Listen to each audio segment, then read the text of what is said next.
It's a beautiful Friday on the shore here in West Long Branch, New Jersey, as the Towson Tigers visit the Monmouth Hawks as the two teams get set for the second leg of CAA play.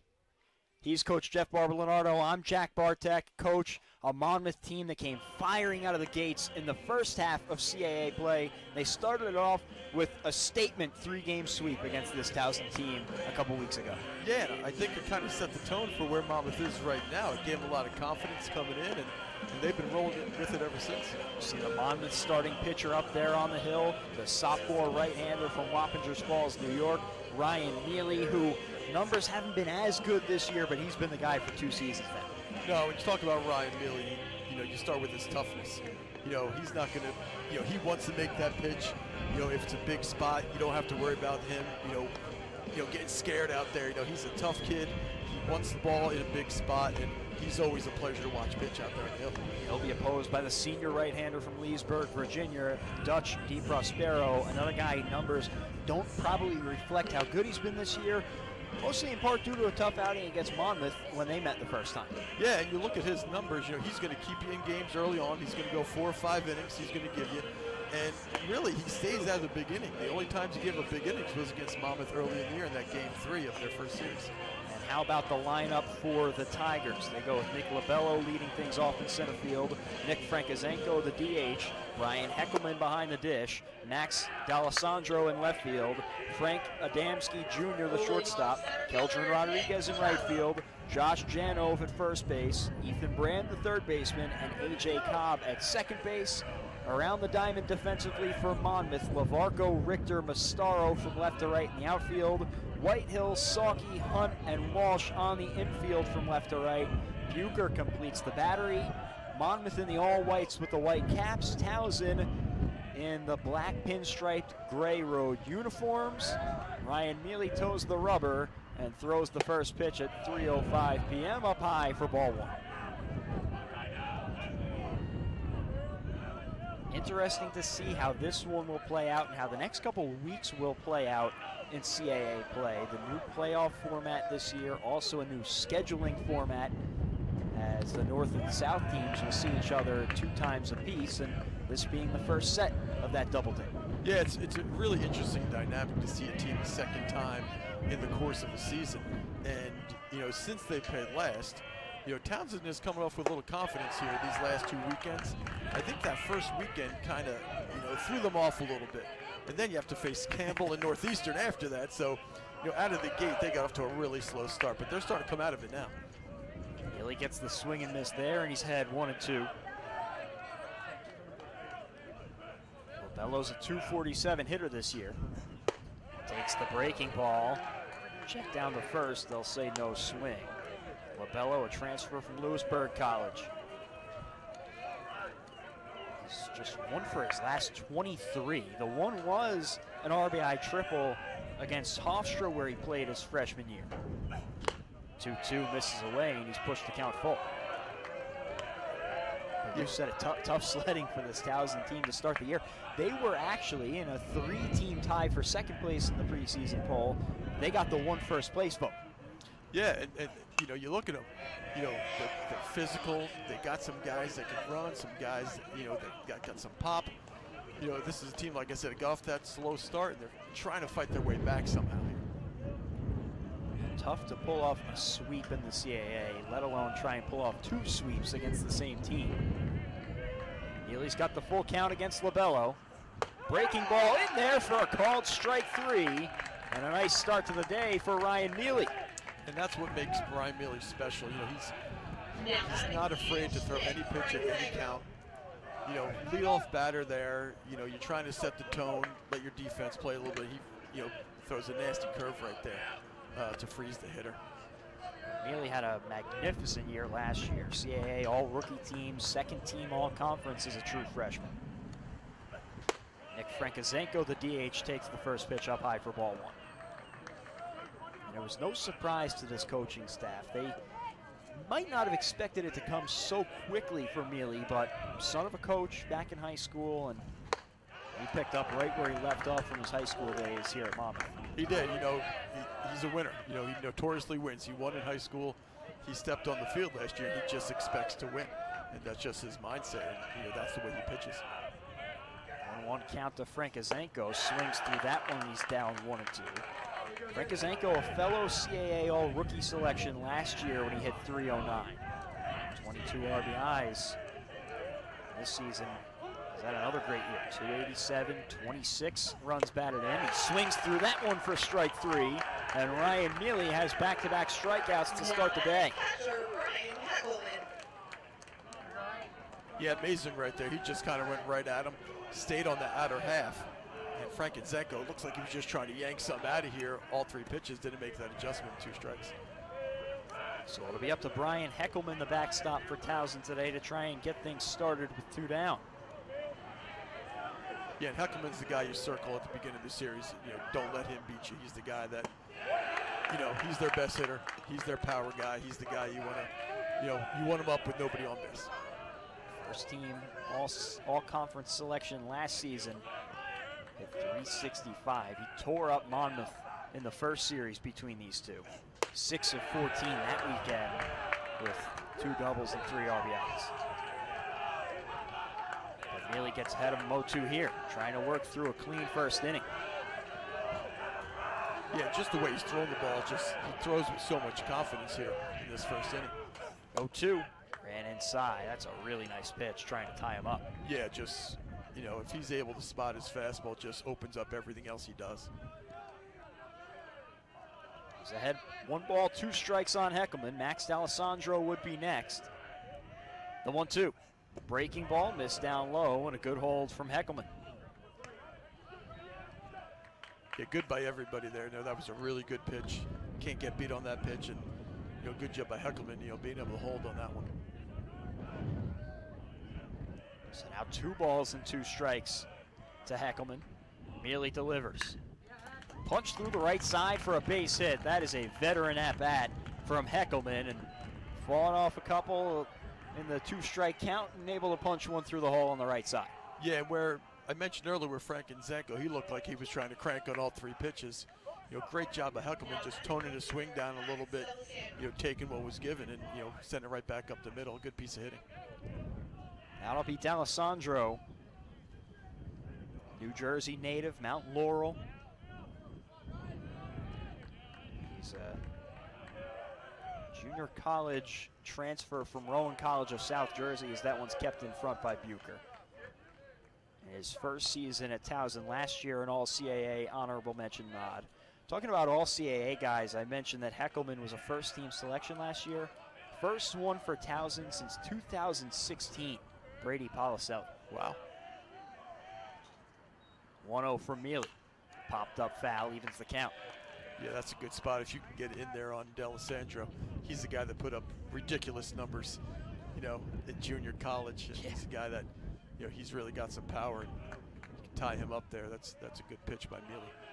19 homers, 21 doubles, 87 RBIs in 59 games. Not bad, huh? Unbelievable year. The 1-1. Grounded, left side, should be easy for Salke. Flips to second in time. So Neely works around the 2-out single and gets through the first inning clean. We'll keep it here in between the top half of the first and the bottom of the first to do some housekeeping and talk about the Monmouth lineup that has been one of the best in the conference this year, and not many changes if you've been watching all season. Sam Salke back in the lineup the last few games is at shortstop, Wyatt Hunt at second base, Chris Walsh at first base, Simi Whitehill the cleanup hitter at third, Nick Lavarco in left field, Brendan Bucher behind the dish, RJ Mastaro in right field, Jake Howlett the DH, and Colin Richter in center field. And Coach Leo, it's not often that we see Monmouth as one of the best offensive teams in the conference. They have been that this year in a pretty loaded conference. Yeah, they've done a great job, and it starts at the top.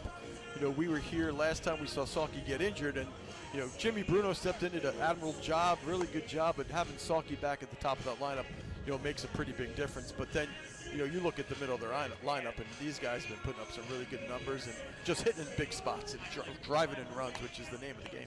And outside of Salke getting injured, missing those couple of games, the one spot that has been flipping has been the DH spot. Today it's Howlett, who also played all 3 at Northeastern. Yeah, they try to go with the hot hand here, and today it's Howlett, and hopefully he can make something happen there at the bottom end of the lineup. And on the hill for Towson, talked about him in the pregame, it's the senior right-hander, Dutch DiProspero.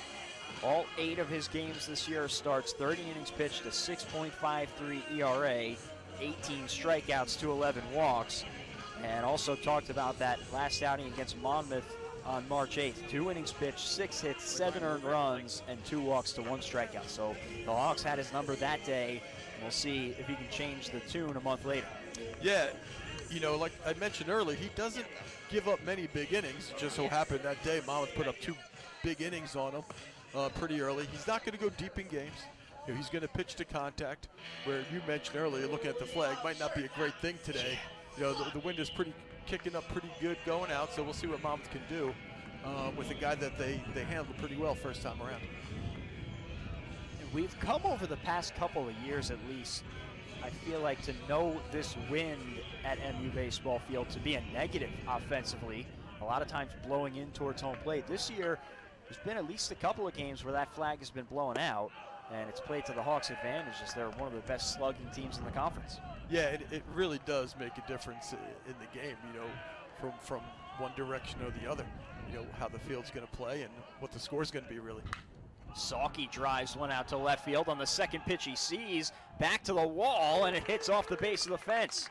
Sawkey will jog into second base with a leadoff double, and he continues what has been an unbelievable freshman campaign. Yeah, he's an aggressive hitter. He can hit a fastball, and there's a pitch that just ran middle in, and he turned on it and, just missed getting that one out of here. Looked for a second like that one might carry out, and I think Sawkey even lost it for a second as it hit that blue fencing out there. 289 hitter is Sawkey, and that's his 6th double of the season. It sets the table for Wyatt Hunt. Hunt hitless in the last 2 games, coming off of a 13-game hit streak before that. Squares to bunt, pulls back, and takes the breaking ball for ball 1. And you look at that, a lot of people ask, well, people don't bunt anymore, they don't bunt. But when you look at the numbers, getting on the scoreboard first for some reason in baseball, you wouldn't think with 9 innings, but scoring first, those teams tend to, win more often than not. 1-0, driven into right field for a base hit. Sawkey froze on contact, so he's going to hold up at third. Overthrow the cutoff man and heads up base running by Wyatt Hunt. He pulls into second base, and there's 2 in scoring position. Yeah, you said it with heads up base running. If you watch Wyatt Hunt's eyes on that one, he followed, he tracked that ball, and just an unfortunate, kind of mental lapse, for Kelvin Rodriguez out there. Kind of flipped it in, got high, and great job by Wyatt Hunt. Hunt didn't hesitate for a second. Would have been close if that ball was catchable for Janov over at first base. Instead, Chris Walsh has 2 in scoring position and nobody out. Squares to bunt, gets it down. And the throw's going to come home, and Sawkey slid around the tag, and he's in safely. Hawks lead at 1-0. Yeah, you don't get too much argument from the catcher here. Coach Tyner coming out to argue this, but the way the catcher reacted, it made it seem like he never got the tag down on him. Unfortunate, because he was dead to rights. It wasn't a great bunt. DiProspero made a great job, and just, easy play for him. He made it there, and the tag just wasn't applied. The throw beat Sawkey by 2 steps, but we had a perfect view on it. I thought it was the right call by home plate umpire Buzz Albert. Sawkey pulled out the swim move and got under the tag of Heckelman. Monmouth ahead 1-0, and they still have runners at the corners and nobody out. Yeah, really athletic slide by Sawkey there to, like you said, swim it and get that right hand in around the tag. So it brings up Simi Whitehill, who's had an excellent year so far. 303 hitter. He's already driven in 25. Squares to bunt, pulls it back, and Chris Walsh will take essentially the free steal. Yeah, and you see so many of these Monmouth hitters show bunt a lot, whether they're bunting or not. Simi does it all the time. Whether people on base, not on base, he likes to draw that third baseman in a little bit. Whitehill takes a big hack at that one and grounds it into the Towson dugout. In that case, he was just kind of screen the catcher a little bit, knowing that Walsh was probably going to take off there. Monmouth threatening the big inning here. Wyatt Hunt at third, Chris Walsh at second, Salke already in. Another big hack from Whitehill comes up empty. And he's behind in the count, 1-2. That ball had a pretty good bite for a guy that, you know, in Dutch Prospero doesn't strike out a lot of guys. That was a good pitch. Swings and misses at that one, so a big strikeout for DiProspero, and there's one away. And that is a good way to respond to a tough play on the last at-bat. Yeah, for a guy that really does a good job going the other way, you know, just kind of pulled off on that pitch a little bit, unable to get the job done there. So now Nick Lavarco, who started slow but has really come around as the season's gone on. With 2 in scoring position still. Hits in 6 of his last 7 games. Had the CAA Offensive Player of the Week nod earlier in the year. He can really hit it when he gets hot. Yeah, since that Hofstra series, you know, he kind of has been taken off, and he's been a main cog in the middle of this lineup now. He's just been putting up great numbers ever since that Hofstra series. 1 ball and 1 strike here. Corners in for Towson. And that one's in there for a called strike. It feels like DiProspero has found his groove a little bit. Arco steps out for a second. Yeah, he's the guy. He's gonna pitch to contact. He's gonna give some hits, but he stayed out of the big inning for the most part this year. That one grounded out to short. It'll get a run home. Adamski's throw across the diamond is in time to get Lavarco, but he does a job, and it's 2-0 Hawks. And that's a really good job by Lavarco. You know, they're giving you an RBI. They're playing their infield back, which they should this early in the game. And you hit a ground ball to the middle, you get yourself an RBI, and that's why he's in the middle of the lineup. So that's a great at-bat by Lavarco. So 2 home here in the first, and DiProspero and the Tigers not out of the woods yet, with Chris Walsh at third base and Brendan Bucher looking to do some damage with 2 out. That curveball misses up high for ball 1. And Bucher's a guy that he's going to make you work every at bat. He's going to grind it out. 1-0 breaking pitch in there for a called strike.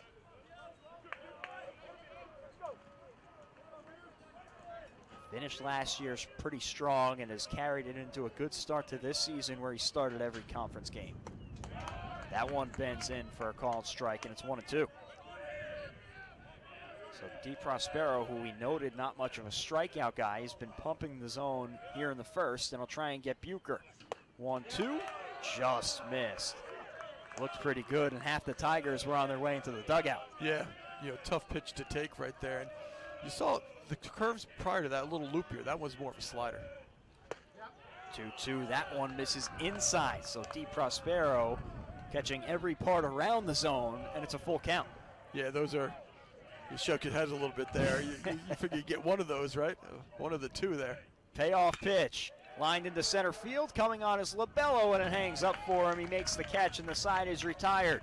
But not before the Hawks get 2 and take an early lead as Neely comes out to the mound for the second.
Back here on the Monmouth Digital Network, Coach Jeff Barber-Leonardo, I'm Jack Bartek. Ryan Neely back out on the hill after a clean first inning. And a Monmouth team coming off of a sweet and sour weekend last weekend. They lose their first conference series of the year against a really good Northeastern team. But they also pick up their first conference win against Northeastern since joining the CAA. And if I told you halfway through conference play it'd be 11-4 and a game up in the Northern Division, you would have signed up for that in a heartbeat. Yeah, no doubt. I think Monmouth definitely is a surprise team here.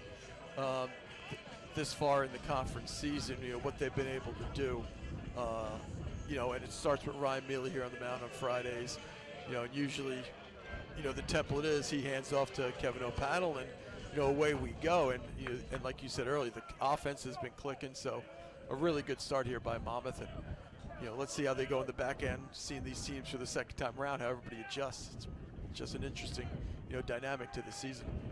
Adamski Jr., Keldrin Rodriguez, and Josh Genovi to start the second inning, and that breaking pitch bends in for a called strike one against Adamski.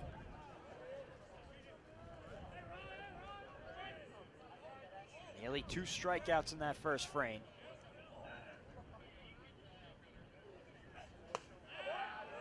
Tried to frame it up to Bucher, couldn't get the call, and counts even. Yeah, and even though he got the loss last weekend, he went as far as he's went all year long against Northeastern, going to the six innings last week. 5 hits, 3 earned runs. He had a really good start against those guys last weekend. So, he's coming into his own. Second time around, all these guys have video on him from last year, so that's an adjustment he's had to make this year. 1-2, grounded right back where it came from. Fielded at second by Hunt. Throw across the body is picked out. And they'll say it came out on the transfer. A beautiful play from Wyatt Hunt for out number 1. Yeah, obviously Wyatt Hunt makes a great play there, but credit Walsh too on the back end of that, being able to snag that, pick. What a great play all around. And, off the bat, that ball's up the middle. So great play all around by the Hawks there. Now it's Keldrin Rodriguez with one down. The defense has been a calling card for the Hawks this year, which is, again, not an area they've excelled in the past couple of years. Brought in a couple of new faces, most notably Colin Richter out in center field, who's been excellent defensively, and they've been one of the better defensive teams in the conference. Yeah, they've looked great. 1-0, flown out to right field. Going back on it is Mastaro on the warning track. Just has enough room to make the catch, and there's 2 down. Yeah, another good barrel right there. Barrels are going to scare you if you're a pitcher today, just because how the wind's blowing. Any barrel, you're going to, be on pins and needles a little bit. Just a little bit of topspin, I think, kept that one in. It looked off the bat like it had a chance, and Mastaro struggled off the bat, but once he got a beat on it, had no problem. And it'll be up to Josh Janov to try and start up the inning with 2 outs. Squares to bunt, pulls back, and takes strike 1. Janov, another Jersey native. Cherry Hill, and a veteran for this Tigers team. 0-1 coming from Neely. Missed up high. It's been a steady incline for Janov. Hit 159 as a freshman, 179 as a sophomore. Last year up to 224. This season a 300 hitter to this point. 1-1 grounded left side, charging is Whitehill. Nice pick on the hop, and he makes the throw in time. A 1-2-3 inning for Ryan Neely. Got some help from his defense. Now the bats will try to come back to life. 2-0 Hawks as we head to the bottom of the second.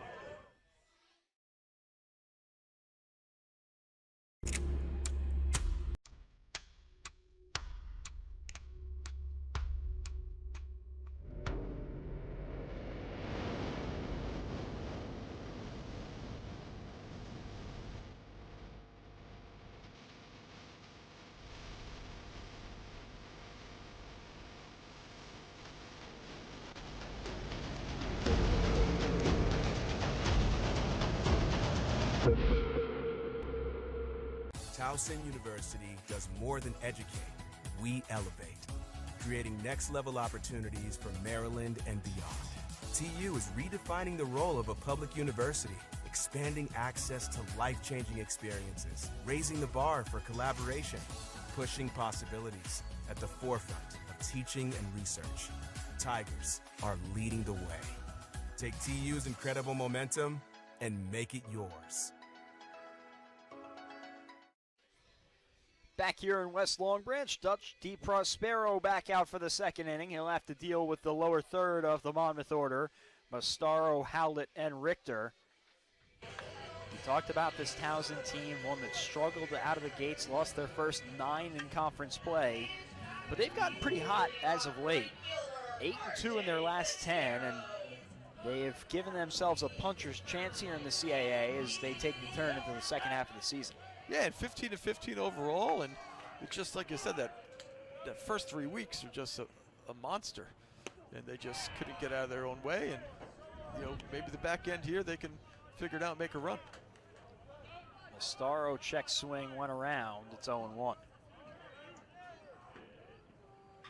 That one grounded left side through the 5.5 hole, and that's a base knock for R.J. Mastaro. For the second inning in a row, the Hawks have the leadoff man aboard. Interesting as Jake Howlett comes to the dish. The way the playoff format works this year in the CAA, the top 2 teams from either division will make the playoffs. The wild card spots are decided by the next 2 highest RPI rankings at the end of the regular season. And it'll be very interesting to see how that plays out as the season goes along. The historical knowledge of the conference would tell you that benefits the Southern Division, who get to play a lot of those ACC teams down south in their non-conference games, as the check on first results in Mastaro diving back safely. It's actually Hofstra right now who would be the biggest beneficiary of that rule. Yeah, we looked prior, and we're surprised that where Hofstra is. I think we said 135 in the RPI right now, which is, they played a really tough schedule. And Hofstra's got a good ball club. We've seen them firsthand up here, and right now they are benefiting from that. Hofstra surprised Northeastern a little bit as well, which I think turned some heads around the conference. 1 ball, 1 strike to Howlett. Swings through that one, and it's 1-2. Almost got away. Good work by Heckelman to keep it in the area. I think it's also been interesting to see the South this year. Teams like College of Charleston, Elon, who are usually very good programs, slow out of the gates. That one's driven down the left field line into the corner, and it's down for a base hit. A big turn by Mastaro, and he slides safely into third base. Heads up base running by Howlett, and he pulls in at second. And for the second inning in a row, the Hawks have used some good base running to put 2 in scoring position. That's one thing we saw all year long. They are going to be aggressive on the bases. They're not going to worry about getting thrown out. They got guys that can run, and just being aggressive right there, put the pressure on the defense, and the Hawks got something going on here. But back to what you said about the South, as much as sweeping is tough, for Monmouth to go down to Elon and sweep them down there, I think that opened some eyes. And, I think people said, "Oh, Monmouth's on a roll," but that was pretty surprising, I think, around the conference to see that.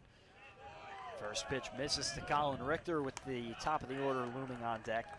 Also UNCW, who has had a nice season, but has struggled as of late, 8-4 in the conference. I think people were expecting them to be a little bit more dominant in this first half of the slate, and Campbell has been more of that team so far. Yeah, and Wilmington is it's just a monster program. They're really good, and if they're not 15 games over 500, people are scratching their head. So you got to believe at some point they're going to make a run. They're 19-13 overall, 8-4 in the conference right now, and at some point, they have a lot of talent down there. That one in there for a called strike 3. Beautiful breaking pitch through the back door from DeProspero, and he gets a big first out. Yeah, and that's the thing about Dutch. He bends. He's going to give him some hits, but he finds a way to get out of some jams, and big strikeout right there for him. He needs another one down here too. He needs a pop up or strike out. That's what he's looking to do. Well, you can lightly see the dirt on the back of Sam Sawkey's jersey. Back in the first inning, doubled and came around to score on a beautiful swim move slide. You don't usually get dirt back there, Coach. No. 0-1 misses, counts even.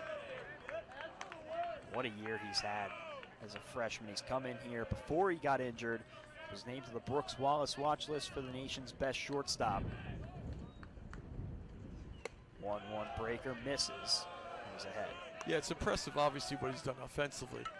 But that move from high school shortstop to college shortstop is such a huge transition. People don't, he doesn't get enough credit for his defense out there. Pops that one up foul, so the count's 2-2. Well, it's in the bloodline. His brother Casey played at Virginia, was a 4th-round pick, 2-time All-American, and a Gatorade New York Baseball Player of the Year at Greece Athena High School. This time, Salke drives into the right field for a base hit. That'll bring 2 runs in. Salke getting aggressive and diving safely into second base with his 2nd double of the game, and this one makes it 4-0 Hawks. Yeah, we saw it earlier with Heckelman, with 2 strikes, kind of shorten up and trying to barrel the ball up, and a great job with 2 strikes there, getting your RBIs the other way, and just for a freshman to make that adjustment within that bat, it's pretty impressive. And that's just a hustle double, too. Many guys would have been happy to saunter back to first base, celebrate the 2 RBIs. He turned on the afterburners, and that is a fast kid. Yeah, right out of the box, as soon as he hit it, he was thinking 2. It wasn't something he said, let me think of it. He was 2 out of the box, and that's why he's standing there with really, no play at all. It ended up not even being close. Now it's Wyatt Hunt who singled and scored back in the 1st. It's been all Hawks so far. That one fouled back right our way, and he's down 0-2. It's good to see Hunt get off the schneid in his first at-bat. Back-to-back hitless games. He's been one of the toughest guys to strike out in the conference. Only 15 in 115 at-bats. Takes that one down low for ball 1.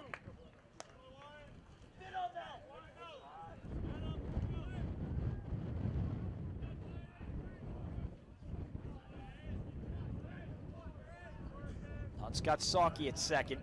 Trying to add to a 4-0 Monmouth lead. Swings and misses at the high pitch, and he goes down on strikes. Already the 3rd strikeout for DiProspero, and there's 2 down. Yeah, pretty good sequence by DiProspero there. Had the curve, and then he climbed the ladder there, and Wyatt Hunt just couldn't lay off that one. So it'll be up to Chris Walsh to try and get the job done with 2 down, and Salke at second. Drove in a run in the 1st on the bunt. Scored a fielder's choice, but he gets the RBI. That one misses it. He's ahead 1-0.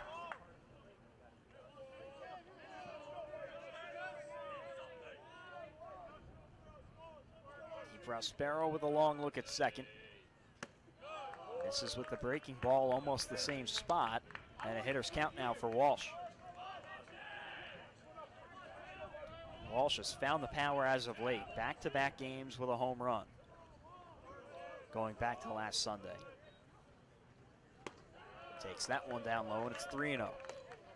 And for a guy, that plays first base, you kind of always look for power numbers and things like, but he is such a tremendous athlete. You don't expect one of your best athletes to be at first base, and he's just a great athlete. He can run, he's got power, he's great defensively over there. That one's in there for a called strike, so he's a hitter now, 3-1. Simi Whitehill hoping for a chance on deck. That one fouled off his foot, and it'll push the count full.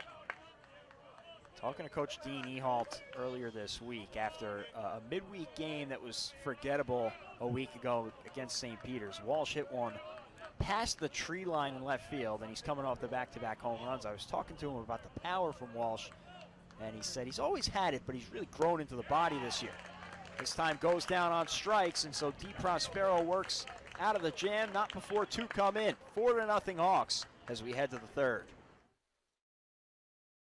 Great news! World Subaru in Tinton Falls is now Circle Subaru. The Circle name has been a pillar in the Monmouth County automotive community for 4 generations. You've loved us before. Now we're bigger and better than ever with our Circle Subaru VIP program with complimentary oil changes, tire rotations, service loaner cars, and much more. Plus, we continue to support our local community and Monmouth University athletics. Go Hawks! Circle Subaru, proud member of the Circle Motor Group, Shrewsbury Avenue in Tinton Falls. Visit circlesubaru.com. Introducing Mike's Hot Italian Sub from Jersey Mike's. Fresh ham, salami, and pepperoni chopped up by hand right on the grill. Forget about it. Then topped with a layer of melted provolone? Forget about it. And the regular is only $8.95?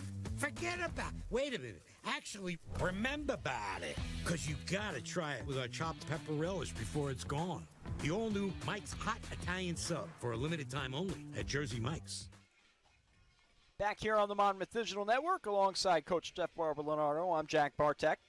Monmouth has put up 2 in each of the first 2 innings, and now Ryan Neely gets to pitch with a 4-0 lead. And, Coach, he's looked pretty good out of the gates here.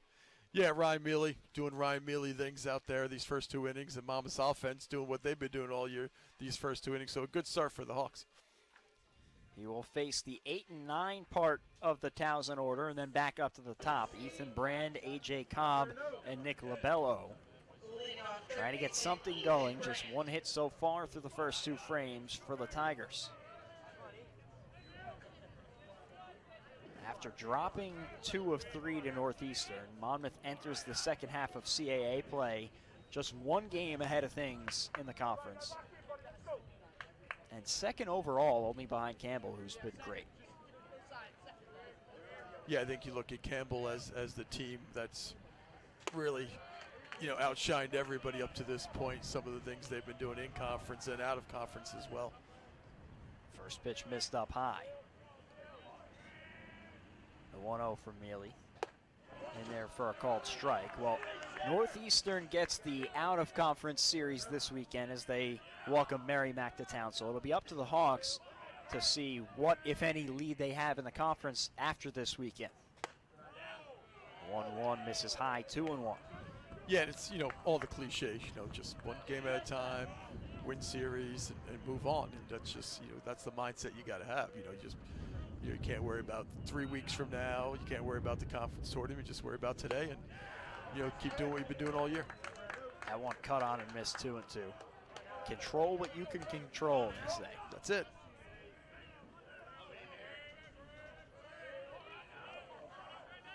Neely comes set. The 2-2 to Brand. Missed up high, so good at-bat worked by Ethan Brand, the senior from Fountain Valley, California. Only hitting 174 so far this year, but he's got some pop. 3-2 fouled off. Had a good year last year, hit 269 in 38 starts. Transfer from Orange Coast College, where he hit 308 in his career. Payoff pitch from Neely. In there for a called strike 3. Third strikeout of the day for Ryan Neely, and there's 1 away. Yeah, he should just make pitches in any count. And when you look at his numbers throughout the year, he hasn't gone deep into games. 5 innings, 6 innings last weekend, which was good. And I think the adjustment he's made is he doesn't give in. He attacks. He still attacks early, but he doesn't give in to guys. He's not afraid to go to 3 balls and make a pitch on a 3-2 count like he did there. First pitch breaker missed to A.J. Cobb. They say he was able to hold the swing. And it's not like he's going 3-0, 3-1 on guys. He's just trying to he gets ahead, he's trying to make a pitch, and sometimes you run counts and it gets his pitch count up a little bit. That one grounded left side, and that's through the hole into left field for a base hit. Second hit of the day for the Tigers, and they have a 1-out base runner. Yeah, if I'm Towson, that's got to be my approach. He's going to be around the dish. You probably want to hunt him early. Look early. He's going to be around the zone early in the count. That would be my approach against Ryan Neely. Back to the top of the order for Towson, Nick Labello, who struck out looking his first time. Ran a good at-bat, but Neely got the last laugh. Cobb leads off first. That one grounded into the Monmouth dugout, 0-1. Cobb can run a little bit, 5 stolen bases on the year.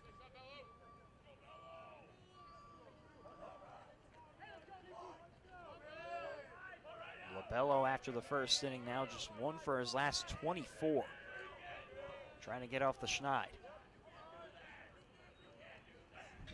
0-1, flowing out to center. Should be easy for Richter. Settles under it, and there's 2 down.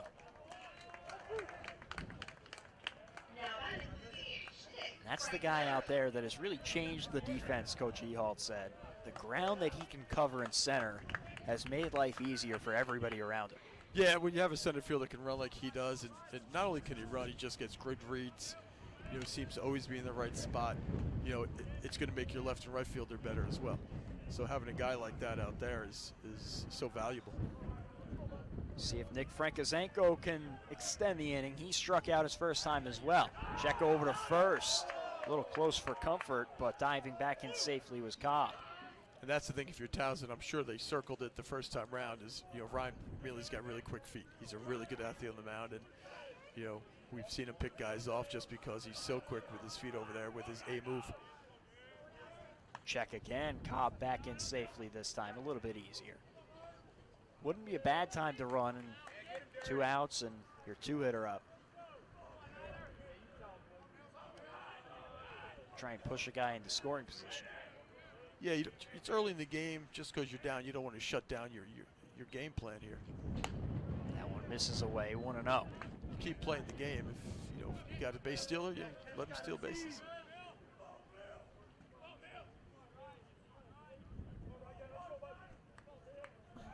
Neely trying to work around the 1-out knock. Couple looks over this time. And a throw over, and once again Cobb back in safely, but he is extending that lead and drawing the attention of Neely.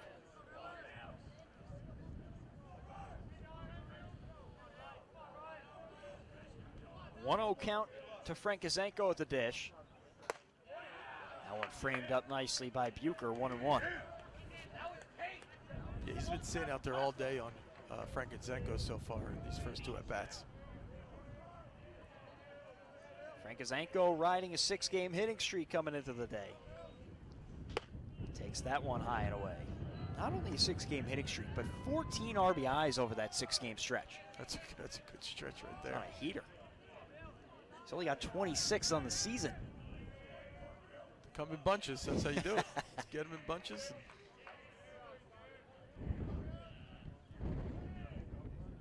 The 2-1. It's down on the dirt. Good block by Bucher. The snap throw just late. That one was placed perfectly by Bucher, and they almost got Cobb. Bucher's so athletic back there. Gives him a chance on plays like that. He is. He's also quick feet, athletic, like he says, like a cat back there. And not afraid to throw it. He always like catches with confidence in the throwing arm and not afraid to get rid of it. Good count for Frankizenko, 3-1. Got out way in front of that one, and he might ruin somebody's day in the parking lot.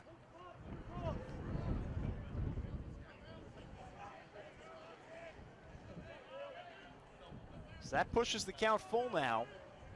It'll give Cobb a head start over at first.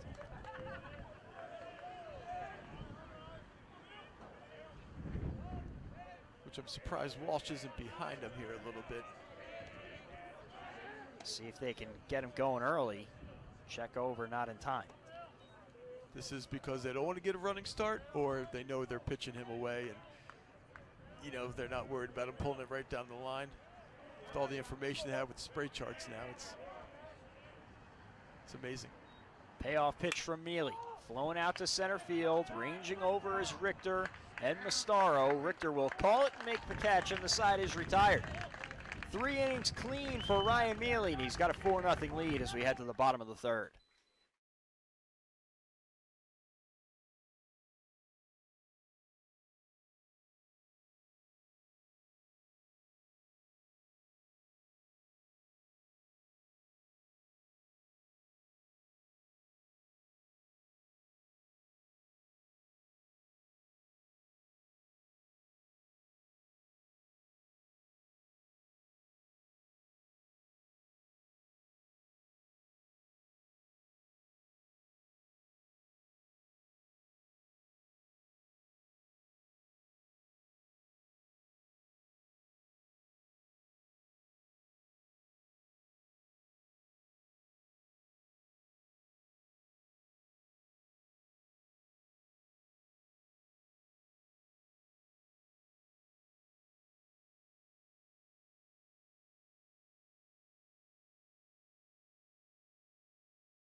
Back here on the Monmouth Digital Network, Monmouth out to an early 4-0 lead. They'll look to add to it as they come up in the bottom of the third. Simi Whitehill, Nick Lavarco, Brendan Bucher, the middle third of the Hawks order to up. How about a look at the out-of-town scoreboard?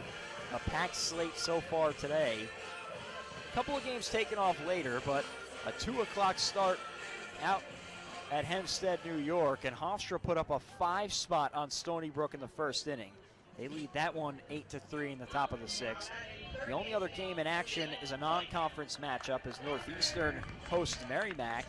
Merrimack a 2-1 lead in that one in the top of the 4th. So we'll see how those two play out, and then a couple of good Southern battles later on. William and Mary at Elon, North Carolina A&T at Charleston, and UNCW at Campbell all will kick off at 6. That last game is going to be a gem.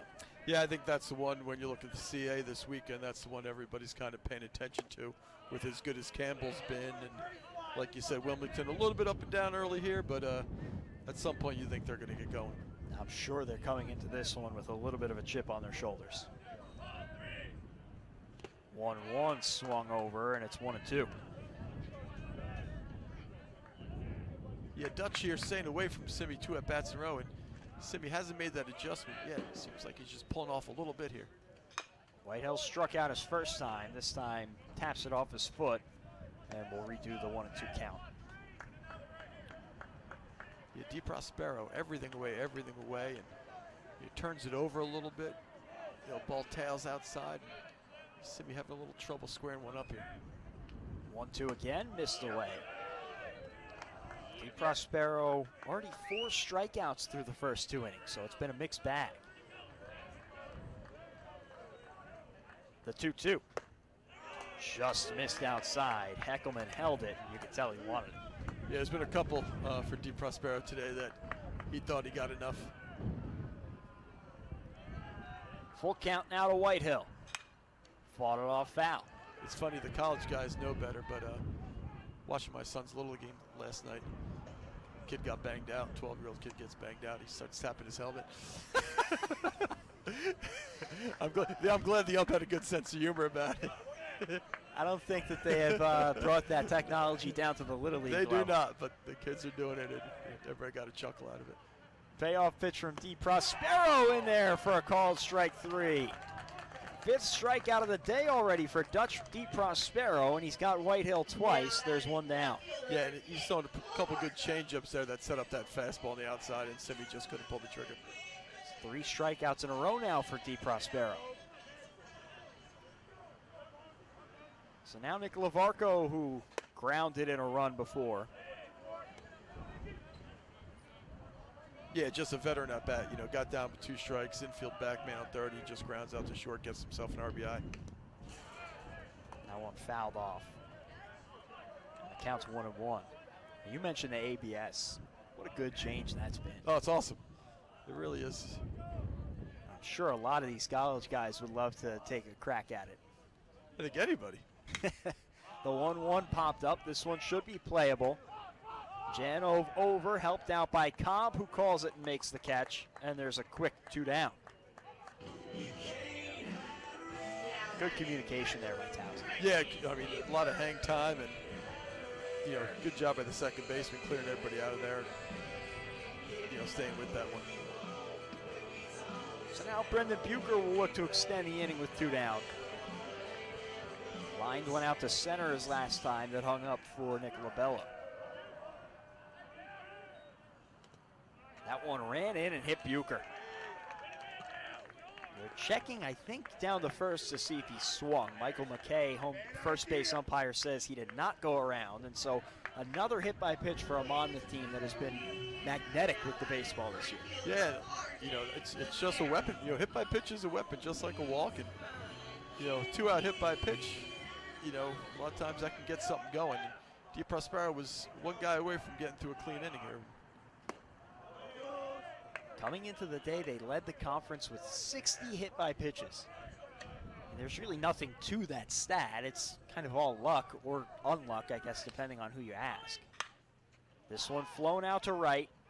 Should be playable for Rodriguez, drifting back towards the fence. Makes the catch on the back foot to retire the side. So Best inning of the day for Di Prospero, but Towson still trails it 4-0 as we head to the fourth.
Back here on the Jersey Shore, Coach Jeff Barber-Leonardo, Jack Bartek taking you through things today at Monmouth University. The Hawks lead it 4-0 as we head to the top of the fourth inning, and Ryan Neely into his second time through the order. He'll take on Brian Heckelman, Max D'Alessandro, and Frank Adamski Jr.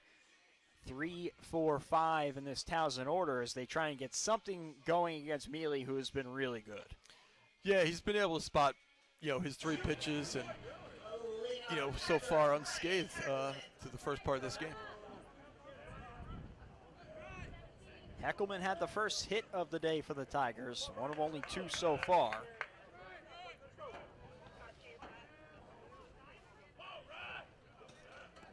He'll try and get things started up for the Tigers here in the fourth.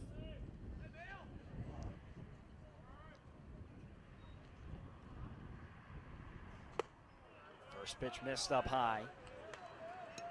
Heckelman, a New York native, Chaminade High School, helped them win their first ever state championship in baseball. Yeah, just, a talented hitter with a great approach at the plate.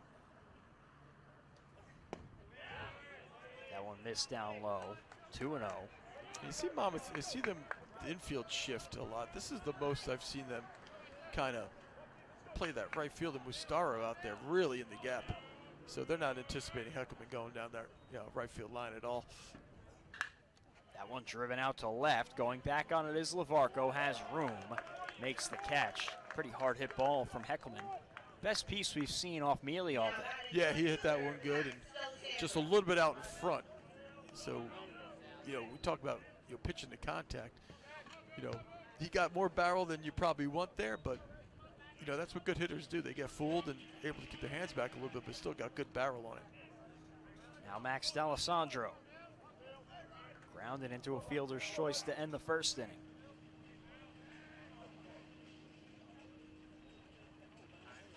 First pitch popped up. Stays on the infield. Walsh over to field it.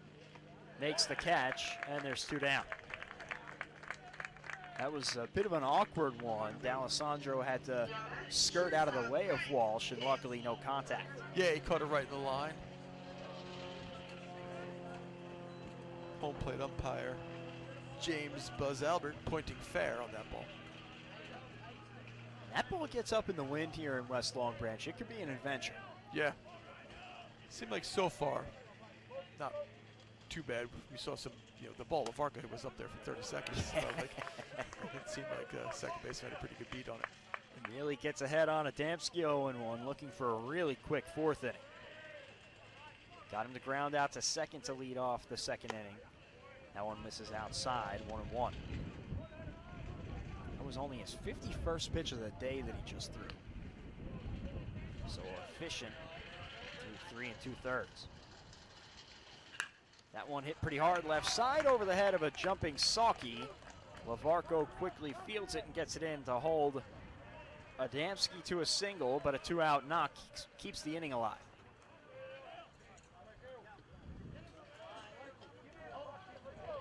Yeah, 2 balls in a row that Towson does a good job getting the barrel on him, and good piece hitting right there by Adamski.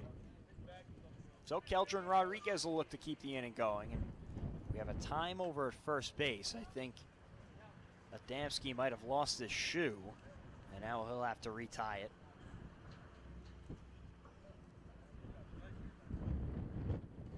That's important. Yeah, you need a shoe. We'll see if the Tigers try and make something happen on the base path with 2 outs. 4-run deficit. Can't imagine them getting too aggressive early in the game. But they've struggled to get things going against Neely. That one down in the dirt. Good block by Bucher, 1-0. Yeah, maybe with 2 strikes you think about it, but this part of the lineup you're thinking, I'm trying to get 2 back with 1 swing here. Let's stay put. Got a big hole open there on the right side with the runner on first, and let's swing our way back a little bit. Adamski is 4 for 7 on the year, stolen bases. Not going anywhere as that one's fouled back over the press box. 1-1. Towson hasn't had a runner beyond first base yet today. Neely trying to keep it that way.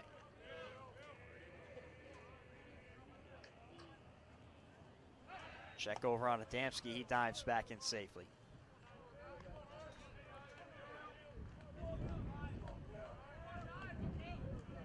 You feel like sometimes it's a lost art, the controlling the running game as a pitcher.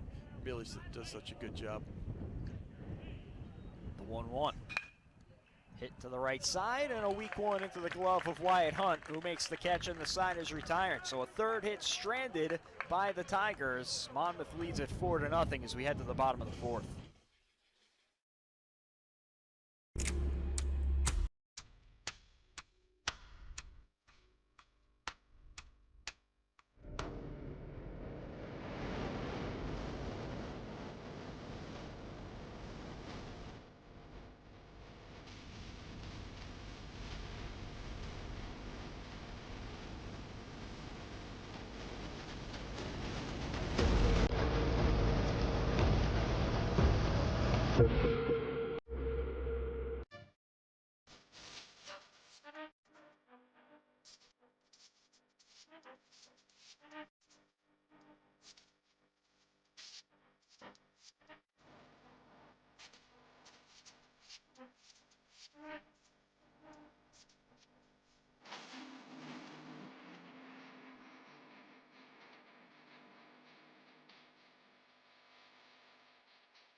Dutch D. Prospero back out there for another inning of work.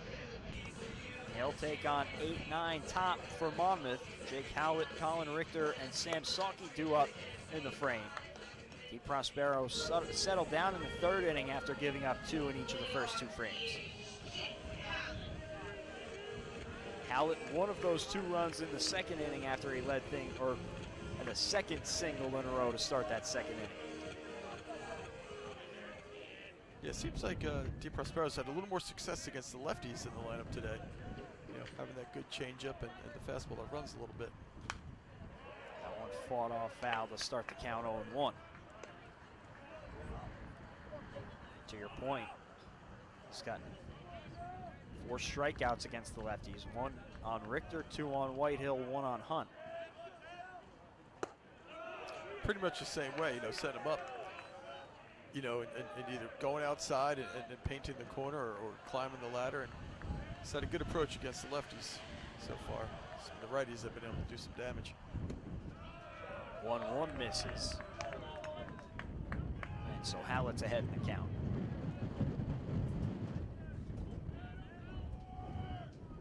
You made the point in between innings. Nobody out there in the bullpen for Towson, so D. Prospero looks like he's got a little bit of a leash here. Yeah, for a guy like I said, I think he's only went 5 innings twice this entire year, so he's not a guy that's going to go deep into games, but you know, he's throwing the ball pretty well. It's just Monmouth's been able to get some runs on some pretty good at-bats and some pretty good barrels. 3-1 off the cap of the bat, pushes the count full for Howlett.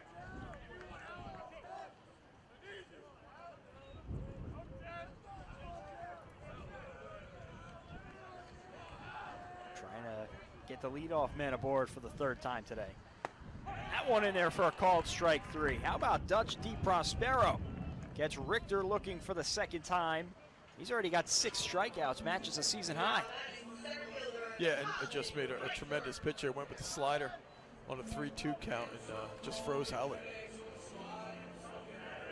So that'll bring up Colin Richter, one of those strikeout victims the first time.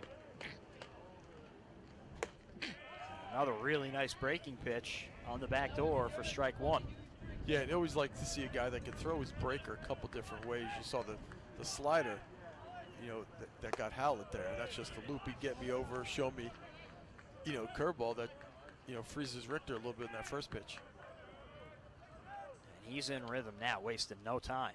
1-1, squaring to bunt and getting it down is Richter, but foul. Not a bad idea for Richter. He could have kept that one an inch or 2 to the right, might have had a base hit. Yeah, if that ball ends up fair, then you're not getting Colin Richter there. If he can get it anywhere down near close to that third base line, that's, you know, it's pretty much a base hit. He's got great wheels. So he's behind 1-2 in the count now. DeProspero trying to continue grooving.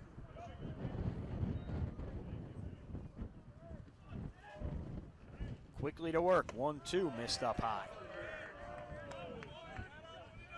It's just been so amazing to me, a guy who's only struck out 18 in 30 innings coming into the day.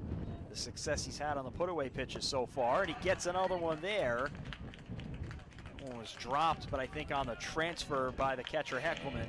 And the 7th strikeout of the day for DeProspero, already a season high.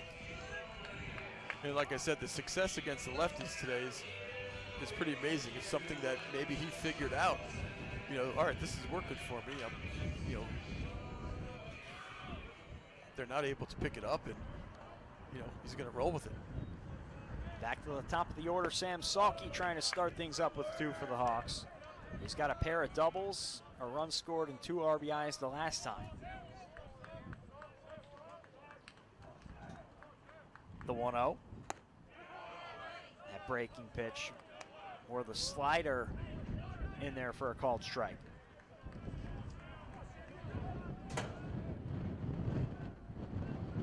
The 1-1. In there for a called strike, and Salke will have to go into protect mode. Yeah, another thing about DeProspero, he's a guy that you don't need the pitch clock for. Yeah. You know, he gets it, he's ready to throw it. 1-2, just misses inside. Another pretty good spot. Yeah, he's been able to, you know, get that spot a couple times, just missed that inner half. And, you know, I think he wanted that one too. The 2-2, missed up high, and we don't have the radar gun, but I would guess that those last 2 pitches are 2 of the harder balls we've seen him throw. Yeah, he's not a guy that's known for his velocity, usually, you know, upper 80s. The payoff pitch, popped up on the infield, should be no problem for Adamski. Makes the catch, and the side is retired. First 1-2-3 inning of the day for Dutch DeProspero. Looking for some help from his bats as we head to the top of the 5th.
Back here on the Monmouth Digital Network, he's Coach Jeff Barber-Leonardo. I'm Jack Bartek.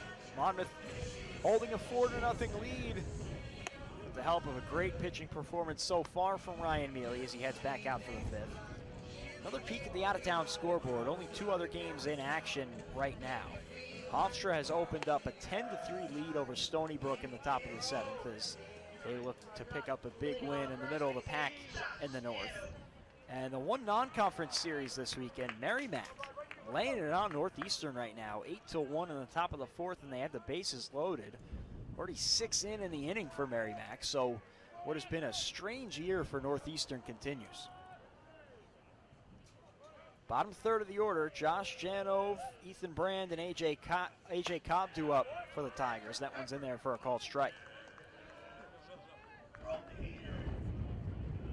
was such a crucial series for Northeastern to pick up against the Hawks, to give themselves a breath of fresh air in conference play.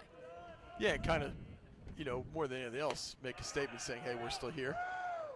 You know, this is still, you know, we're going to be the team to beat in the north, and, you know, try to slow down Monmouth's momentum because they were just rolling.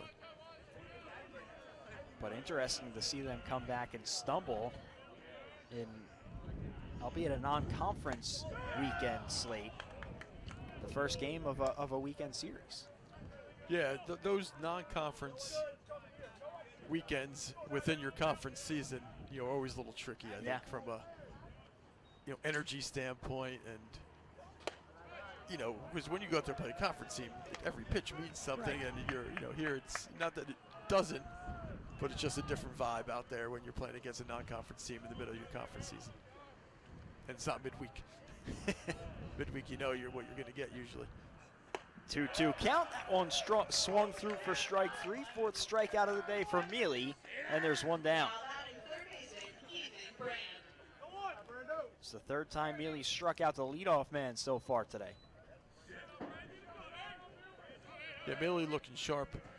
I've been impressed with Deep Prospero these last couple innings. You know, he kind of settled down. He kind of figured a couple things out, you know, after Monmouth came out swinging early, and, you know, a couple shutdown innings.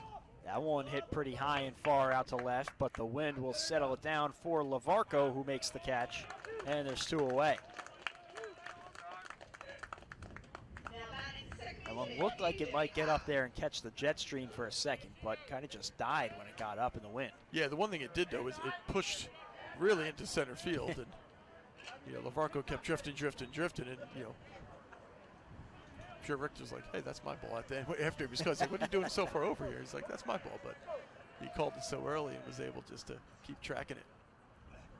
AJ Cobb has one of the 3 hits so far for Towson, but he takes that breaking ball in there for a called strike. Yeah, and Ryan Neely does such a good job of being able to throw that curve over, you know, first pitch to kind of, you know, dictate what's going to happen during the at-bat. That one lined up the middle, just past the jumping Wyatt Hunt. So another 2-out knock for Towson, and they've got a man aboard.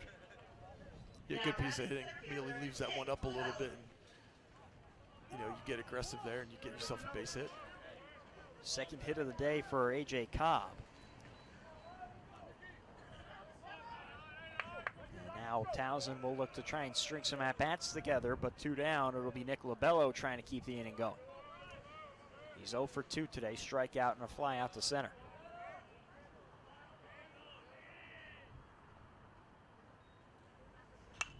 First pitch popped up foul, should get out of play. No, it's going to stay in, and Walsh is there to make the catch to retire the side. That one died in front of the Towson dugout. Neely works around another base hit. Still nothing doing for Towson. It's a 4-0 Hawks lead as we're halfway through. Whoever said that the shortest distance between 2 points is a straight line never said anything about the quality of the ride. With Coach USA, you could charter a luxury motor coach for all of your special occasions. From your wedding day to corporate events, sightseeing, trips to the casino, sporting events, and concerts. Enjoy free amenities on board, things like Wi-Fi, restrooms, and movies. So to book your charter anywhere in the US or Canada, just contact our sales office today. Introducing Mike's Hot Italian Sub from Jersey Mike's. Fresh ham, salami, and pepperoni chopped up by hand right on the grill. Forget about it. Then topped with a layer of melted provolone? Forget about it. And the regular is only $8.95? Forget about it. Wait a minute. Actually, remember about it. Because you gotta try it with our chopped pepper relish before it's gone. The all-new Mike's Hot Italian Sub for a limited time only at Jersey Mike's. Back here in West Long Branch, Dutch DiProspero back out there for the 5th inning, and why not? He's been really good after those first 2 frames. And even then, only 5 hits allowed so far. He's got a season-high 7 strikeouts, and he's really found his groove the last few frames. And even in that first and second inning when Monmouth did score 2, they could have gotten a few more, and he was able to make some pitches with no outs and 1 out to limit Monmouth from really blowing it open early. Well, 5 innings is his season long. He's done that twice against Canisius back on March 1st, and his last time out against Hofstra.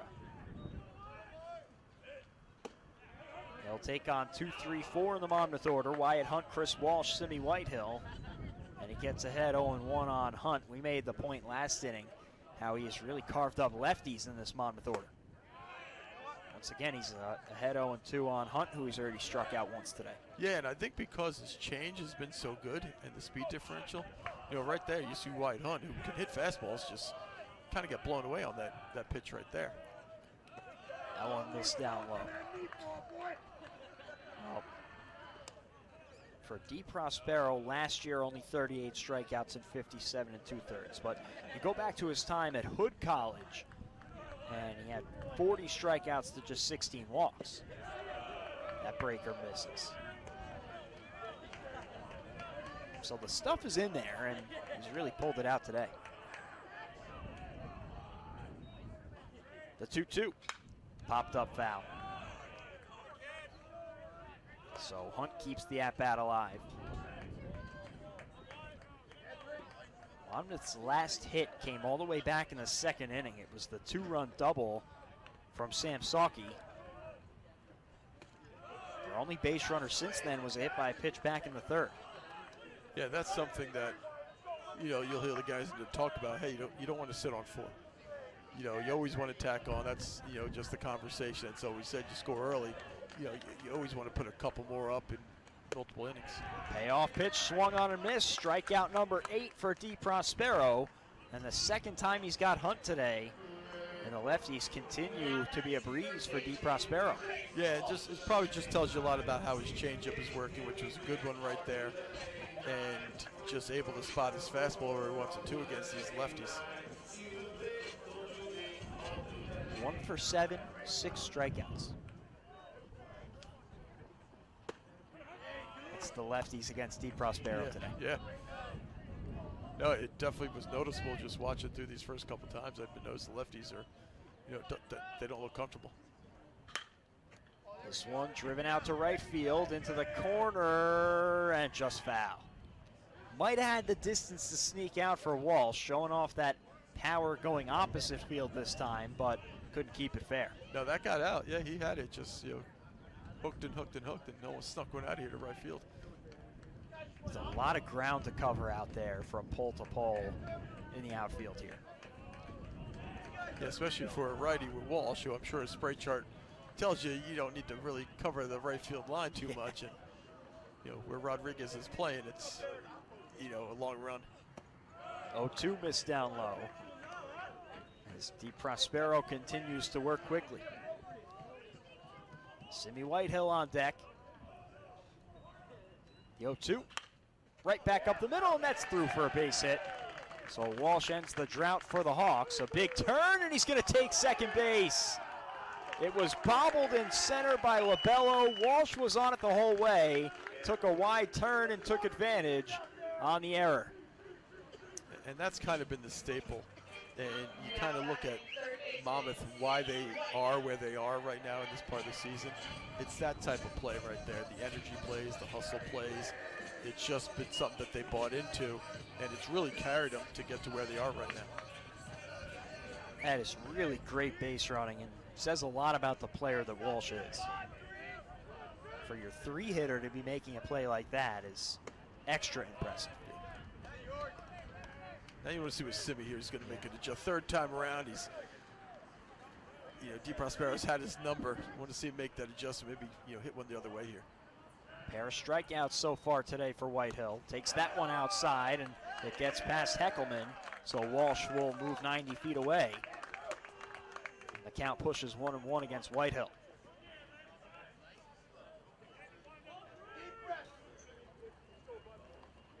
There have been a couple clean innings here for Towson, and that single and extra base taken by Walsh seems to have woken Monmouth up a bit. The 1-1 squaring to bunt is Whitehill, got a piece of it, and it's 1-2.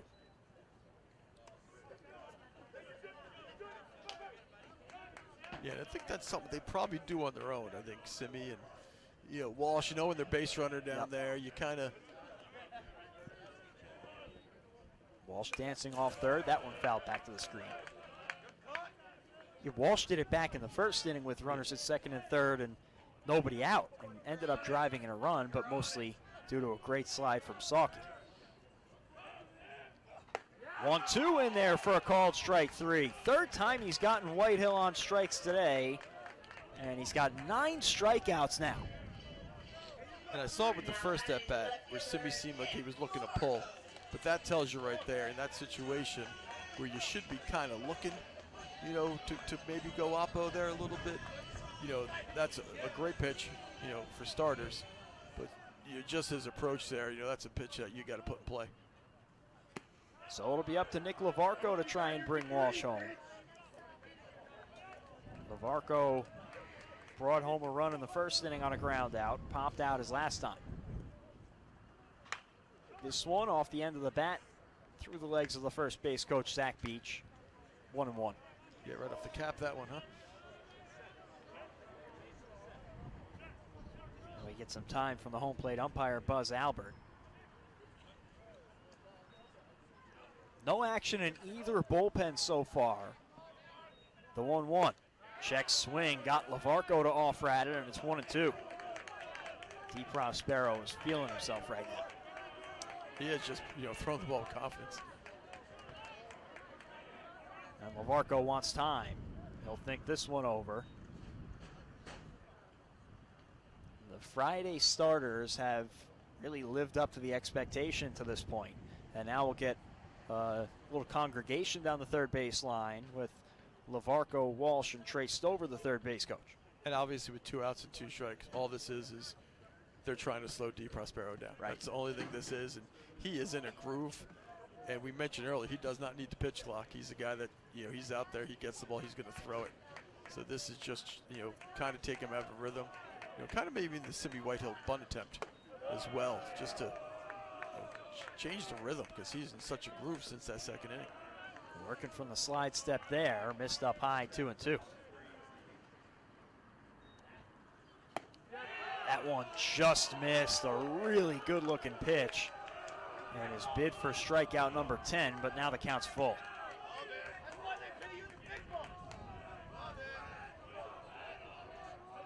Payoff pitch coming to Lavarco. Swung on and missed, strike 3. D. Prospero fired up as he leaves the mound. 10 strikeouts, but he needs some help from the bats. It's 4-0 Hawks as we head to the 6th.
McClune's family of restaurants is proud to support Monmouth University athletics. Come visit our 3 locations in nearby Pier Village, Long Branch. McClune's Pier House with spectacular ocean views, the Robinson Ale House Sports Bar, and the casual, price-friendly Kahuna Burger, all by the beach. It's McClune's. It's getting to be McClune's season. Some beautiful weather this weekend. It's only going to get better next weekend, and no better place to grab a bite and enjoy that nice weather. No, it's about time, and yeah, nothing better than this part of the world in spring and summertime. Ryan Neely back out there, facing 2-3-4 in the Towson order. Frankizenko, Heckelman, and Alessandro, and he gets ahead 0-1 on Frankizenko, who's 0 for 2 today. One of the 4 strikeouts against Neely so far back in the first. Pokes this one out to right center, hanging up. Mastaro ranges over to make the catch, and there's one down. Yeah, that ball off the bat, thought you had a gap shot there, and Mastaro kept coming and coming and coming. Really nice play by Mastaro. It just goes back to what we were saying before. Coach Ehalt said that outfield defense is totally revamped with Richter and Mastaro out there, who cover a ton of distance. Yeah, and it makes a difference. And you've seen, you look at Towson's outfield play today, not great. There are a couple of things there that you would have liked to see them do a little better with some of these guys getting to second base, the bobble out there in center field, and it makes a difference. Neely gets ahead 0-1 on Heckelman, who's got one of the 4 Towson hits today, 1 for 2. Heckelman extended his hit streak to 5 games. Takes that one outside, 1-1. Yeah, Monmouth, this is what they want to see all weekend. They want to see Heckelman up with nobody on bases. I'm sure that's one of the big parts of their game plan here going in. He hurt Hofstra last weekend, 5 RBIs in the series. The 1-1 missed outside. Bucher couldn't steal it, and it's 2-1.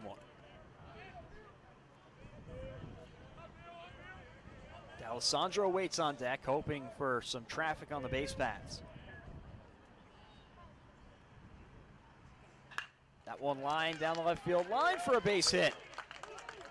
Coming over to get it is Lavarco. Heckelman turns and heads to second. The throw will not be in time, and for the first time today, Towson has a runner in scoring position. Yeah, got a breaker on there in a half, and he was able to keep his hands inside and keep that ball fair. Just a good hitter, Heckelman, able to do that right there. Now you got to run in scoring position finally. 6th double of the year for Heckelman. And now it'll be D'Alessandro, who's 0 for 2 today.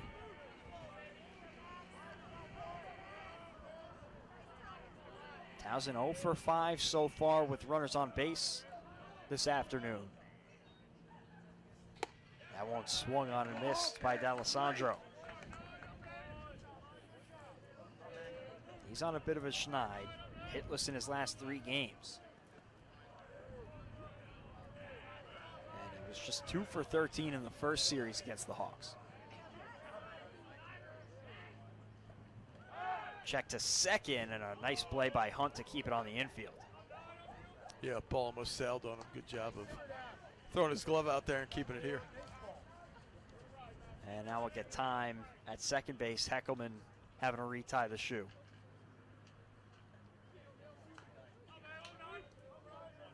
Oh, 0-1 count at the plate against D'Alessandro.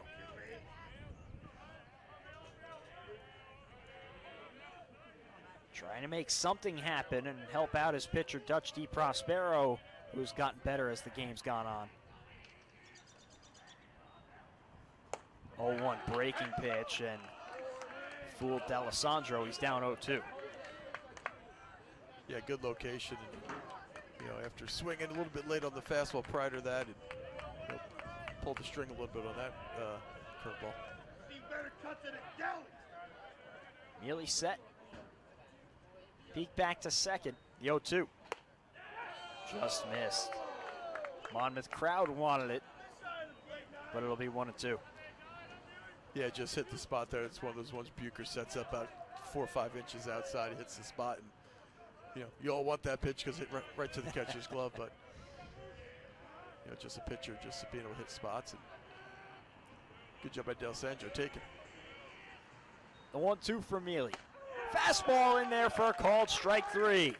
5th of the day for Neely, and there's 2 down. Yeah, great call. After that close curveball there, he's back of his head, knows he's got it, and just be able to sneak the fastball down the middle there and couldn't pull the trigger. Great pitch. And I'll tell you, it's not that surprising on a Friday, but this pitching matchup has been great. Yeah. You know, this is kind of what you expect on Fridays with, you know, the pitchers, and, you know, they're both, you know, in a pretty good rhythm right now. It'll be up to Frank Adamski Jr. to try and bring home Heckelman from second after the one-out double. He's 1 for 2 today. Adamski's second on the team this year with 24 RBIs. Down 0-1. Lines this one into center. Richter charging on, makes the catch, and the side is retired. Ryan Neely works around the first extra base hit of the day. He's through 6 scoreless. We head to the bottom of the 6th. Monmouth leads at 4-0.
Back here on the Monmouth Digital Network, another inning of work for Dutch DiProspero. He is at the century mark already today, 100 pitches, and we'll see how long the leash is. There is work in the Tigers bullpen, but DiProspero, the senior, 10 strikeouts on the day. He has only looked stronger as the afternoon has gone on, so why not give him a chance? No, you said it. He's gotten better each inning he's been out there, and you know, velocity looks good, the breaker looks good, and he's just rolling right now. He'll take on Bucher, Mastaro, and Howlett here in the 6th. If he can get 1 out in the inning, it would be his longest outing of the year. He's gone 5 innings on 2 occasions. Gets behind Bucher 1-0.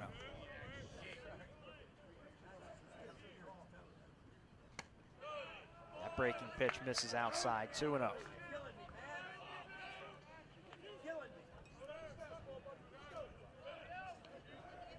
See if he can battle back. Gets the swing and miss there against Bucher, an aggressive hack, and it's 2-1. No free passes either today for DiProspero. That one misses up high. Did have the 1 hit by pitch.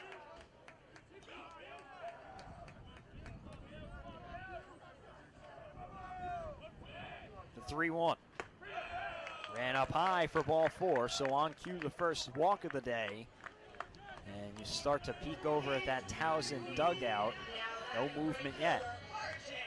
Yeah, and he was in such a rhythm, and he had to make some big pitches that last inning with the runner at second, and then you go sit down for that half inning, and the momentum's kind of gone here, so we'll see how long they let Dutch go here. Well, he was able to get a pair of strikeouts from the stretch last inning.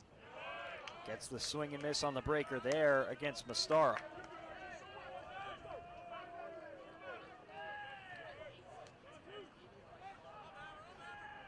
Oh, 1. Grounded up the middle, could be 2. Fielded by Adamski Jr. The flip, throw in time, and picked out at first by Janove, a pitcher's best friend, and there's 2 down in the 6th. Yeah, you said it. You know, you need that ground ball right there. And, you know, Mastaro hit it pretty hard because he runs pretty good. Hit it hard and a nice turn up the middle there. And a really nice pick on the tail end of it by Janove on the long hop. And that is just what the doctor ordered for DiProspero, who enters territory he has not seen this point this year. First pitch breaker misses to Howlett.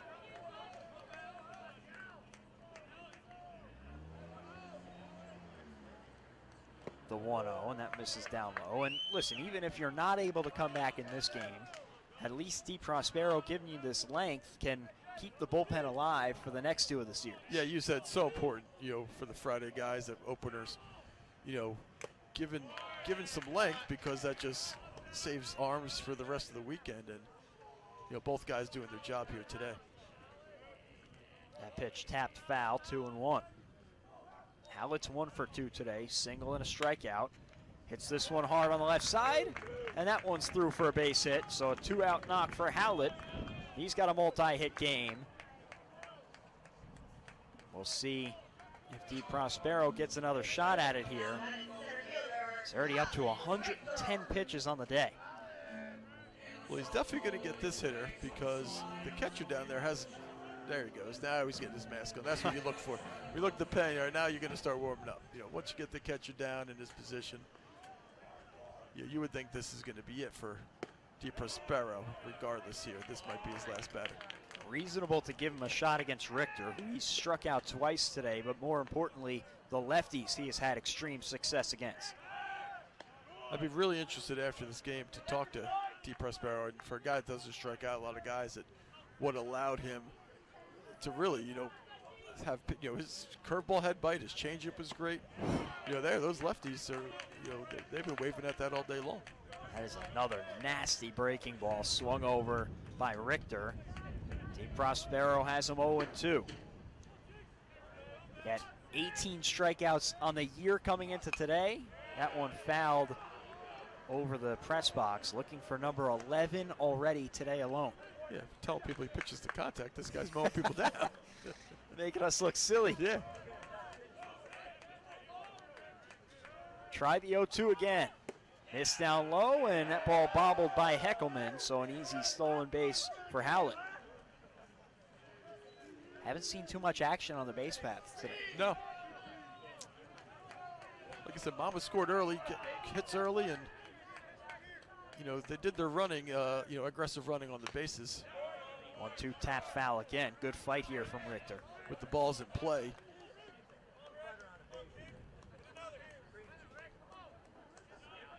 DeProspero trying to fight through his 4th straight scoreless inning since back-to-back 2-run innings to start. Howlett leads off second. The 1-2 misses inside, and Richter continues to fight. And that was like the most comfortable take I've seen from a lefty. He looked comfortable. It looked like he saw that one pretty good. The 2-2. Breaking ball blocked by Heckelman, pushes the count full. Sam Sawkey, the leadoff man on deck, hoping for a shot. If he can throw this, if he goes 3 in a row and can throw this close, I think he'll get Richter here. Unless he gives in, just says, I'm going to throw a fastball. Payoff pitch missed outside, ball 4. DeProspero had not issued a walk coming into the inning. He's got 2 in this frame. And now we get movement from the dugout. And we'll see if that's the end of the day. No signal yet, but it looks like that's head coach Matt Tyner.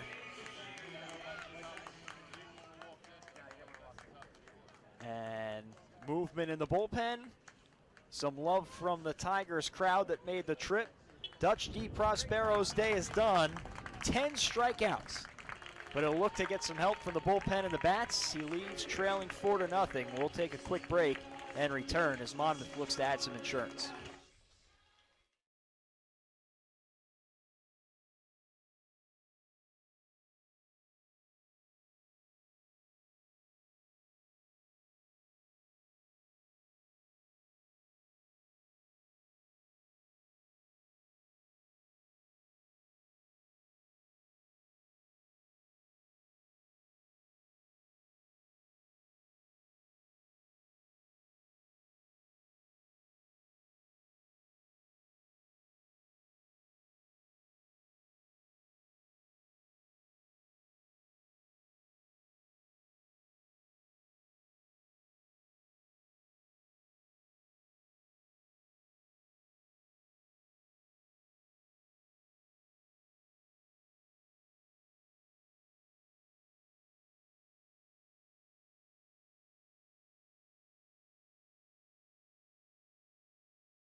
First call to the bullpen here in West Long Branch today, made by Towson.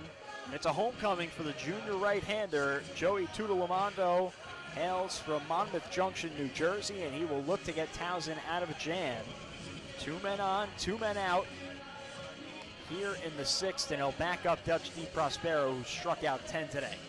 Yeah, you can't say enough about the job he did giving them length after those first 2 innings. You know, that's why he starts on Fridays now, as opposed to those Sundays, because he's a guy that, hey, he got hit around a little bit. He didn't lose his composure. He kept his team in the game, and he was coasting those next few innings after that.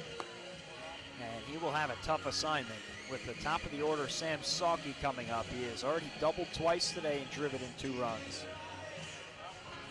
On the year, Tutelamondo, 20 innings pitched, an 8.10 ERA, 26 strikeouts to 13 walks. He did pitch against the Hawks back on March 8th. Went an inning and a third, 2 hits, 1 run, a walk, and 4 strikeouts. But that kind of stands out when you see 20 innings and 26 strikeouts. Right. He's going to feature a fastball changeup, so you expect this changeup. Fastball's going to be upper 80s, and that'd be different. But it's good. This changeup is the thing that's going to get guys to chase here. And first movement he makes is a check to second. Nobody was home, or he might have had a shot at Howlett, who was dancing off the bag. So I think if you're Sawkey, you're looking for the ball up here, knowing this guy's got a pretty good change. First pitch, breaking ball, missed outside, 1-0. DiProspero walked the leadoff man before he got a double play. Then a single and a walk chased him out of the game. Tutelamondo looking to limit the damage for him. 1-0, grounded left side, tough hop, but played well by Ethan Brand. Beautiful play, gets Towson out of the inning clean, but they need to find some offense. 4-0 as we head to the 7th here on the Shore.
Ryan Neely back out to work the 7th for the Hawks, and he's only at 75 pitches so far.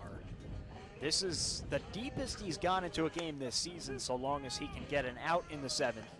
But he's gone up to 109 pitches this year, so he figures to have at least some leash to work with. And you also wonder, depending on if he can give you maybe an inning or 2 here, how does it impact your rotation plan the rest of the weekend?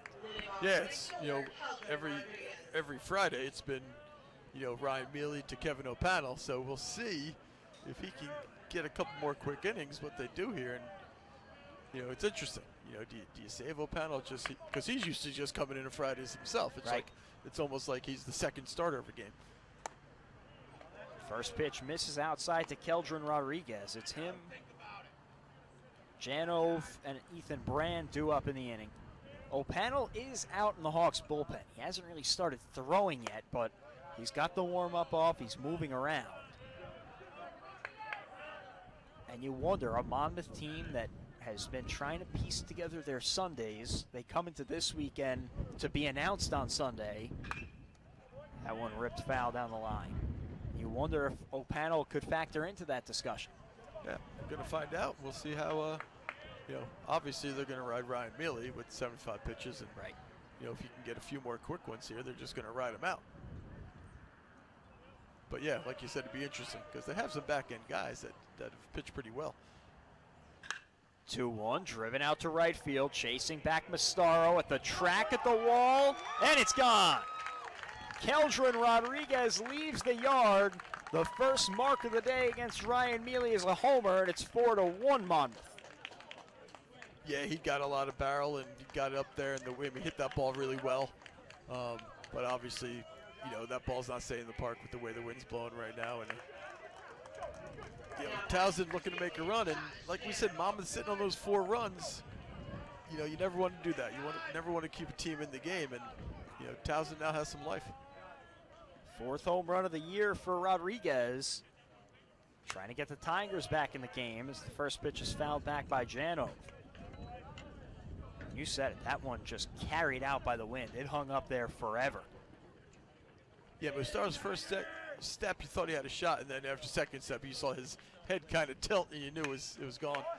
That one hit hard down the line, and that one's going to be in there for extra bases. Josh Janove rounding second. He'll hold up there. Back-to-back extra base hits to start the 7th inning for the Tigers. They have life. Yeah, I think all of us, here pondering about what's going to happen. I think Opano's going to start, kind of getting ready a little quick now. And now we'll see a mound visit here for the Hawks from Eric Reardon, the first-year pitching coach. Try and settle Neely down. You'll remember with Keldrin Rodriguez, I believe it was him who hit that fly ball in the 2nd inning that pulled Mastaro all the way out to the warning track. Just missed one then. Yeah. This time had enough on it. Fairly quick conversation. We'll see if Neely can settle in here. He hadn't allowed 2 base runners in any inning to this point.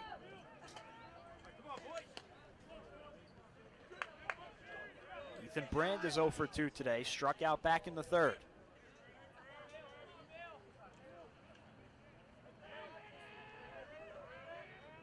Squares the bunt, pulls back and takes strike 1. Can't imagine Towson would be giving up an out here. I was thinking the same thing. I understand you want to, trying to get a guy on 3rd with less than, there's still a lot of ball game left, but this late in the game, let's, we got Neely on the ropes a little bit. Let's keep it going. They'll take a peek at second, nothing doing. They're trying to see if he was going to square again. Yeah, I think that's exactly what was going on here. Janove with a fairly short lead at second. Only giving the space that Sawkey gives him. The 0-1. Squaring again is Sprand, pulls back, and it's inside for a ball. Certainly interesting.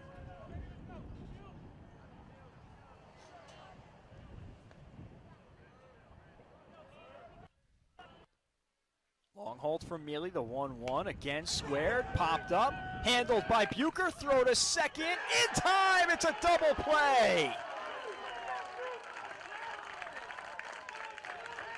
All the momentum in the world on Towson's side, they were seeming to piece it together, and a disaster results in 2 outs. Yeah, you said it right there. Obviously the bunt was poor, but as a base runner, once you got to make sure that ball's on the ground. You can't let that happen. So that's a tough situation right there for Towson, and obviously a big play right there for Ryan Neely and the Hawks.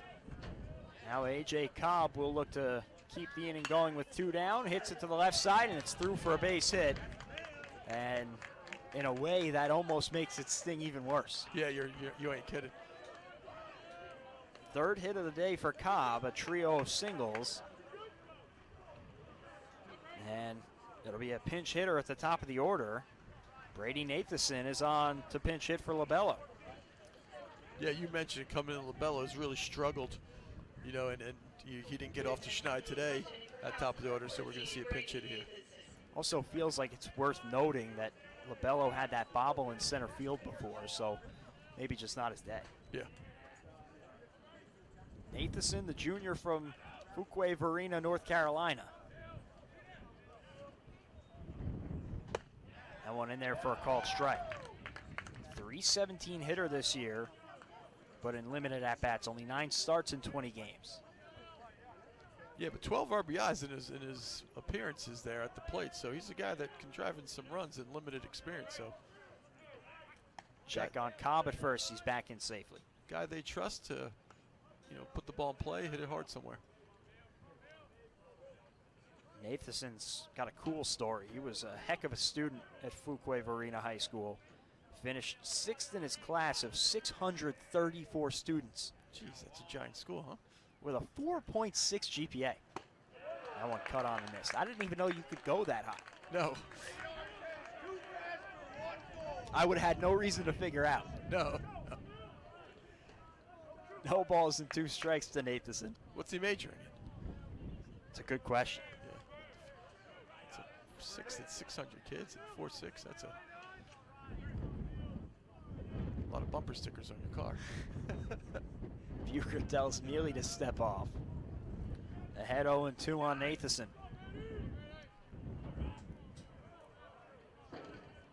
Couple of peaks over. Now Neely's set. The 0-2. There goes Cobb. This one lined up the middle and past the diving Hunt. And into third safely is Cobb, who was running on the pitch. Back-to-back knocks, and Towson threatening again. So good adjustment for Matt Tyner. Pinch hitter gets a base knock, and Nick Frankizenko will look to do damage.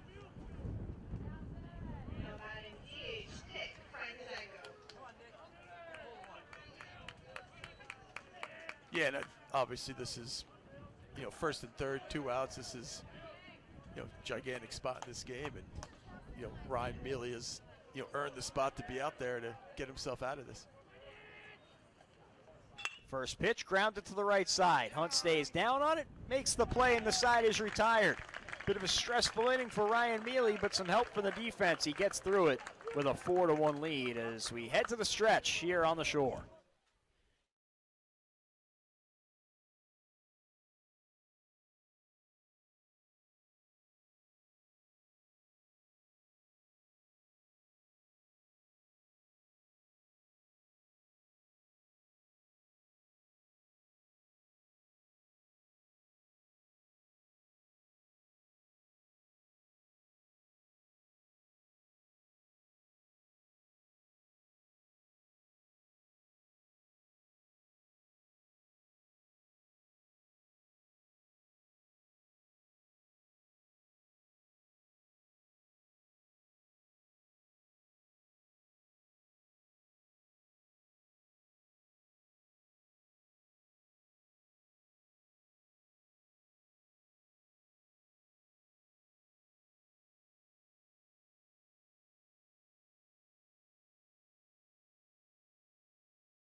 BSI, proud employee benefits partner of Monmouth University.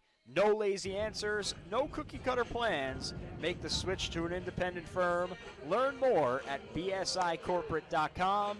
Again, that's bsicorporate.com. He's Coach Jeff Barber-Leonardo. I'm Jack Bartek. Joey Tutelamondo stays on for another inning of work for the Tigers after he was able to work them out of trouble in the 6th. They'll take on Wyatt Hunt, Chris Walsh, and Simi Whitehill.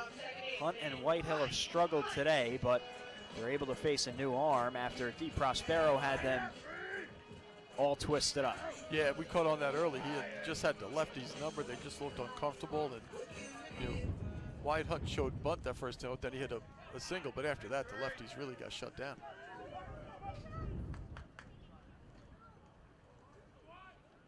Hunt 1 for 3 today with a pair of strikeouts. Takes that one in there for a called strike.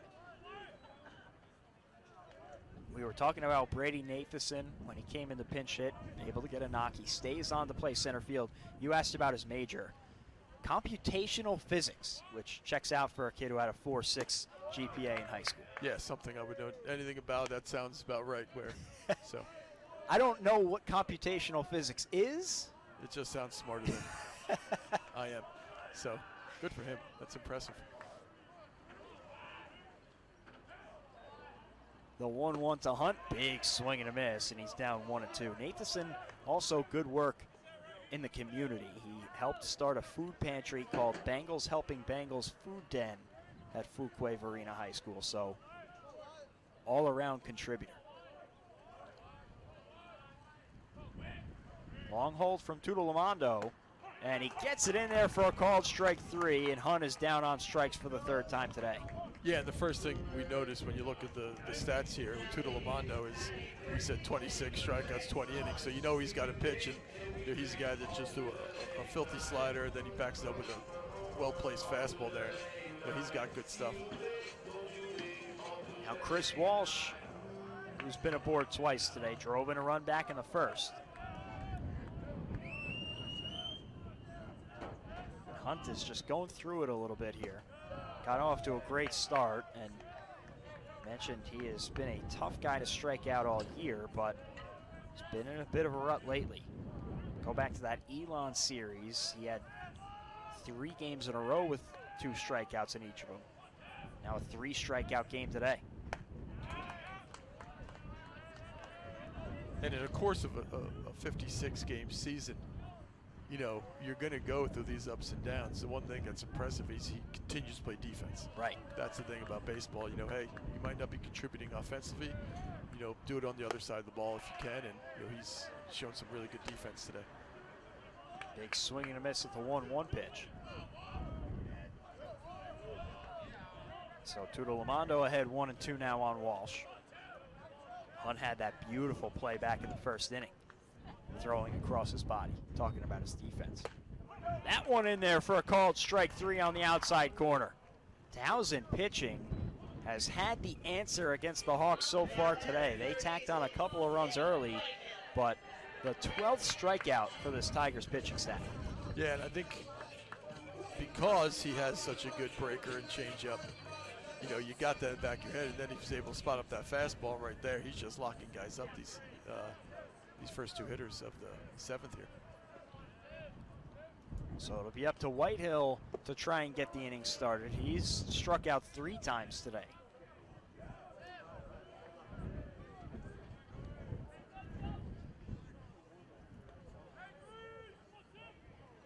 Tutolamando set. The 1-0. Lined into center field. Coming on is Nate DeCinner, but it'll fall in front of him for a base hit. And so Whitehill salvages the inning. 2-out base runner for the Hawks. Yeah, it's the first time today I felt like he stayed in the middle of the field where he, you know, he was flying open a little bit. Looks like he was a little pull happy earlier in the game with those 3 strikeouts, and you know, looks like he stayed in. And, you know, and that's what you have to do. When anytime you're struggling, a lot of times it's just you're trying too hard, trying to do too much, and get a little bit off the end, but he sent it right back in the middle. Got himself a knock. Got to feel good for him to just see one. Whitehill with the fake steal. Pitch misses up high to Lavarco, 1-0. For Whitehill now, hits in 25 of 30 games this season. Talk about consistency. Yeah, like all these Hawks, he's a guy he'll run. Fakes another steal. This breaker misses, and it's 2-0. Can't imagine they would run Lavarco out of an inning now, especially in a 2-0 count. You think that, but you know, like we said, they're aggressive. They're aggressive, and you know, yeah, you'd like to see Lavarco 2-0 here. Might not be the best time. Give him a shot here to crank one. Pitch misses inside. 3-0 now to Lavarco. He started to heat up again after a little bit of a lull coming off that CAA Player of the Week nod. Well, you couldn't get hotter than he was. Right, There's right, no way. fair. Yeah. It's in 6 of his last 7 games. 3-0 missed up high. 4-pitch free pass for Lavarco. And it'll bring up Brendan Bucher with a runner in scoring position and 2 out.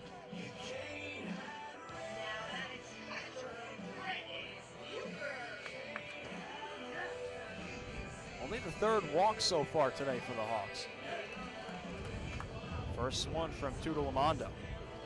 And because the Hawk offense has been shut down since the 2nd inning here, you can tack one on here. It feels like almost 3 runs if you just get one here, just to, you know, get back on the board and push that one extra one across and get the one back he gave up. That one punched foul. First pitch to Bucher. He's been aboard twice today. A walk and a hit by pitch. Lined out back in the first inning.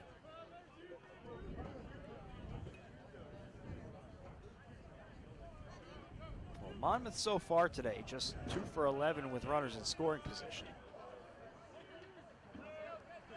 Looking for some insurance here. It's a double steal. Throw to third won't be made. Whitehill in safely there. Lavarco safe at second, and now there's 2 in scoring position.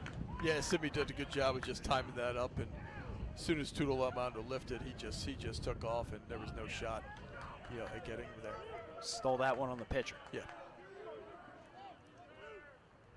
The 1-1 to Bucher. Grounded back up the middle, past Tutalimondo. Going to be a tough play for Adamski, and it gets past him into center field. Lavarco will come in to score as well, and it's 6-1 Hawks. And obviously you can't let 2 runs score there on that. You watch that play develop, there's no shot the second baseman, Cobb, makes that play. He might knock it down. There's no way he's throwing someone out. You're the shortstop there. You're Adamski there. You call him off, and you're the only guy that's got a shot at that play. You got to communicate a little bit better there. So tough break for Tutalimondo there because he made a pitch. Now R.J. Mastaro, who's 1 for 3 today.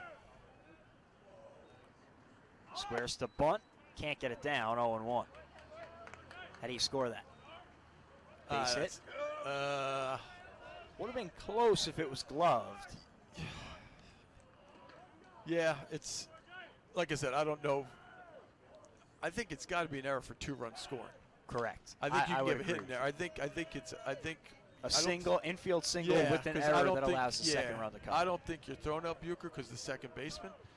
I think Adamski had the best shot at that, but I think 2 runs can't score in that ball. That's why I think at least 1 error's got to be given.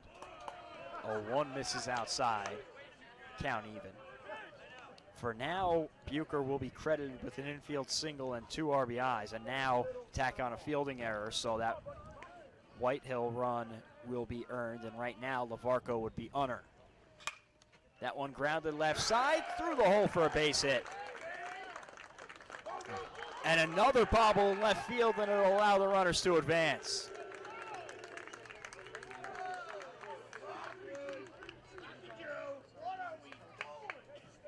This Towson crowd and dugout not happy after a couple of misplays. Yeah, they're going to go back, and if they watch this film of this game, I think this is a conversation you have with your outfield about a couple things that went on here with runners taking extra bases and just, not paying attention to detail. There are a couple bobbles that you just can't let happen in games like this. On the weekend here, you can't let this happen. Pitching coach Mike Rupenthal out there for a visit. And now anything from this point on would theoretically be unearned because of the error that extended the inning.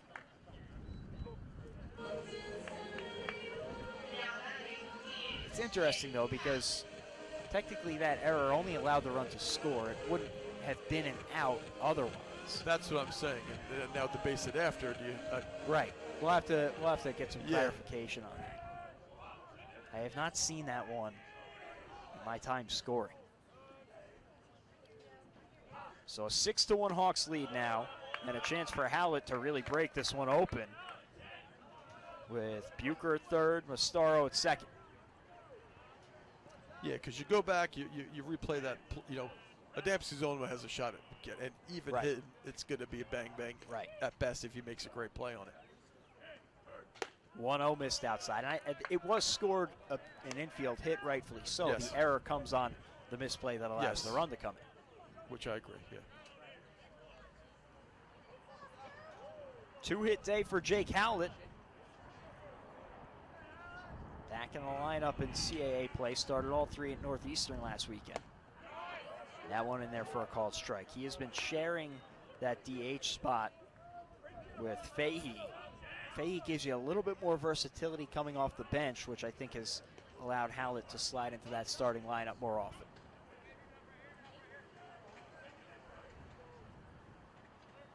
The 2-1.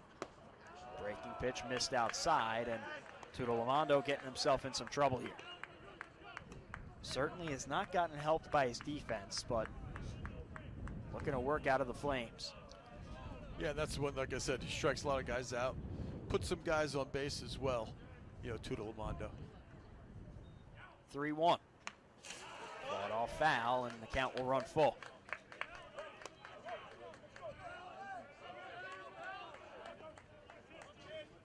There's no work right now in the Monmouth bullpen, so I don't know if that means O'Pannell is ready and waiting, or if Ryan Neely will get a crack at the 8th.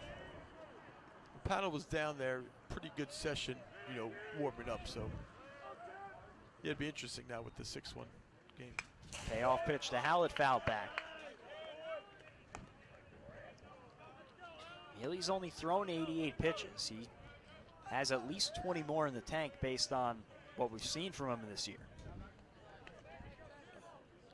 My thinking is, I thought Towson being 3 times around and had some pretty good swings last inning. Right. You know, maybe it's time. 88 got us through 7. 3-2 in there for a called strike. Third strikeout for Tutolamando. Not before Monmouth bring in 2. They lead it 6-1 as we head to the 8th. Great news! World Subaru in Tin Falls is now Circle Subaru. The Circle name has been a pillar in the Monmouth County automotive community for 4 generations. You've loved us before. Now we're bigger and better than ever with our Circle Subaru VIP program with complimentary oil changes, tire rotations, service loaner cars, and much more. Plus, we continue to support our local community and Monmouth University athletics. Go Hawks! Circle Subaru, proud member of the Circle Motor Group, Shrewsbury Avenue in Tinton Falls. Visit circlesubaru.com.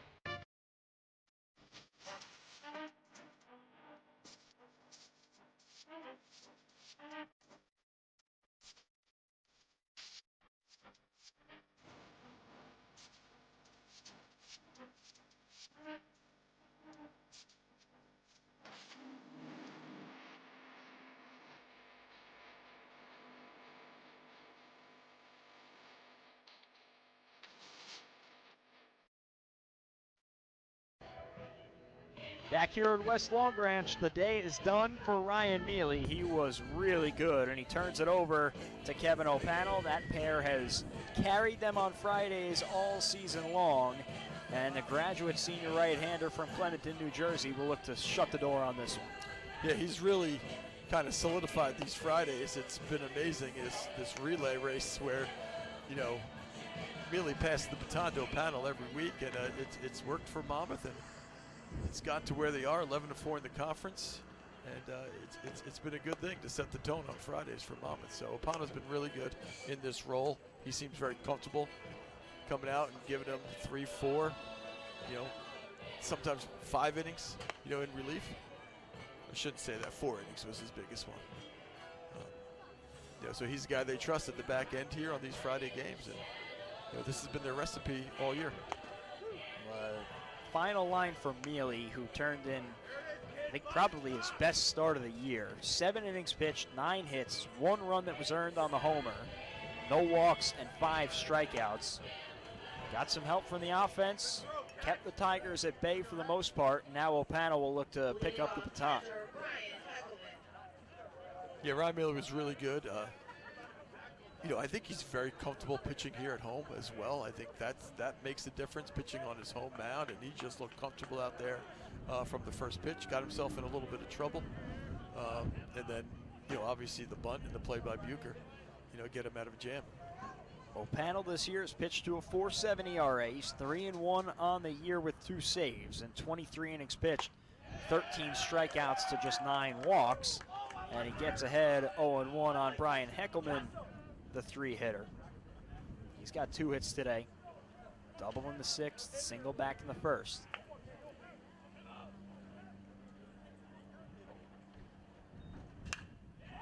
One popped up right side.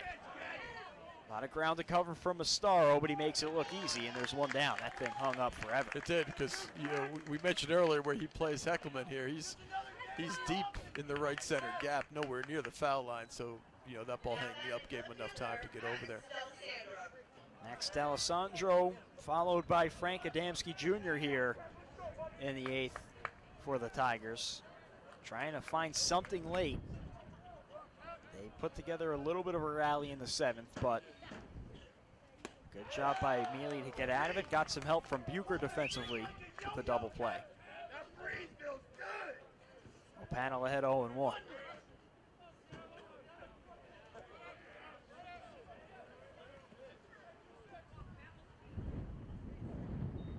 Delivers. This one popped up. Stays on the infield. Walsh calling. On the mound, makes the catch, and there's 2 down. That is an underrated tough play, because they say the pitcher is never supposed to feel the pop-up.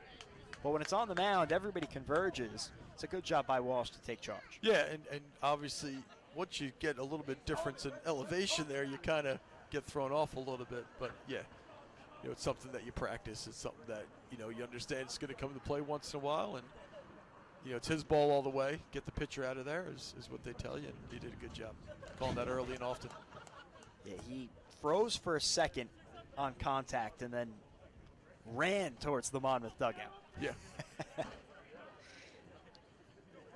So now Frank Adamski Jr. with 2 down in the inning. After a meeting with the third base coach, J.D. Pulfer. See if he's got any tricks up his sleeve. Whitehill is playing back at third. That one in there for a called strike. Well, Panel has wasted no time getting acquainted here in the 8th.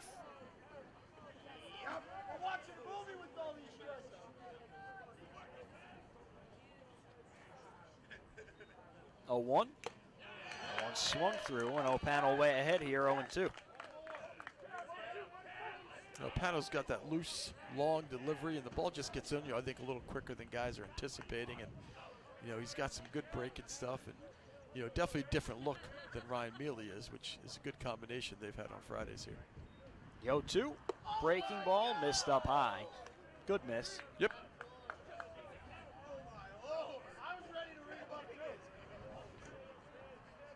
Monmouth dugout having some fun.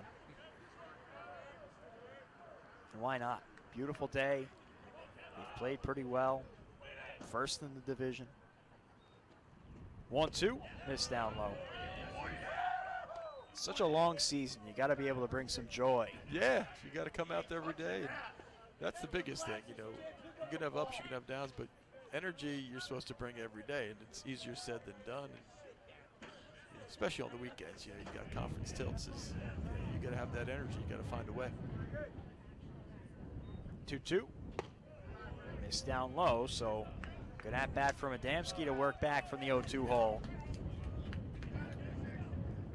Forces it full. And we saw Monmouth do it earlier when Dutch was out there. 2 quick outs. They called a little timeout, a little discussion, not just to kind of get him off his rhythm a little bit. Good fight by Adamski. Fouls it back to the cage, and we'll redo the payoff pitch. Because what are you actually telling the hitter when, nobody on, 2 outs? Right. You're just trying to, hey, guys got 3 pitches, 2 outs. Let's make him stay out there a little bit longer. Payoff pitch from O'Panel. Popped into right center. Over is Mastaro. He calls it, makes the catch. 1-2-3 inning in the 8th for O'Panel. We head to the bottom half of the 8th. Hawks in front, 6-1.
Back here on the Monmouth Digital Network, Towson goes back to the bullpen ahead of the bottom of the 8th. And they'll hand it over to the freshman right-hander from Fulton, Maryland, Matt Russell. All 7 appearances this year out of the bullpen, 6 1/3 innings. The ERA is up to 15, but he's got 10 strikeouts for 3 walks on the year. And you see him warming up there. He's going to come at you with a slider. That's going to be his featured pitch. He's going to try to sweep that thing across and make people chase all day long. And a cool story, Russell and Gavin Metrick, another freshman right-hander for this Towson team. I'm sure we'll see him at some point this weekend. They played together at Reservoir High School. Russell, first team All-State, won the Howard County Pitcher of the Year with a .75 ERA. And Metrick, also first team All-State, and led Howard County with a .24 ERA. They both could swing it too. Pretty good numbers there. Been playing together since 6th grade. They come here and continue playing together in college, and it'll be Russell taking the ball here in the 8th. He'll face Colin Richter and then the top of the order.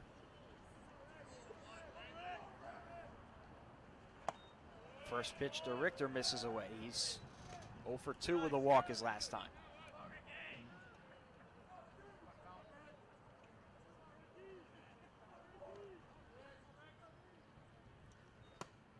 That breaking ball, sidearm, missed inside 2-0. That thing frisbeed across the entire plate. Yeah, I mean, it really has a lot of movement on it. And sometimes that gets difficult to control, but he seems to do a pretty good job of that. Only the 3 walks with 10 strikeouts in 6 innings. So, you know, can be effective. You know, obviously the numbers aren't there yet, but, you know, that's a good-looking pitch to have in your repertoire. Gets behind 3-0 on Richter.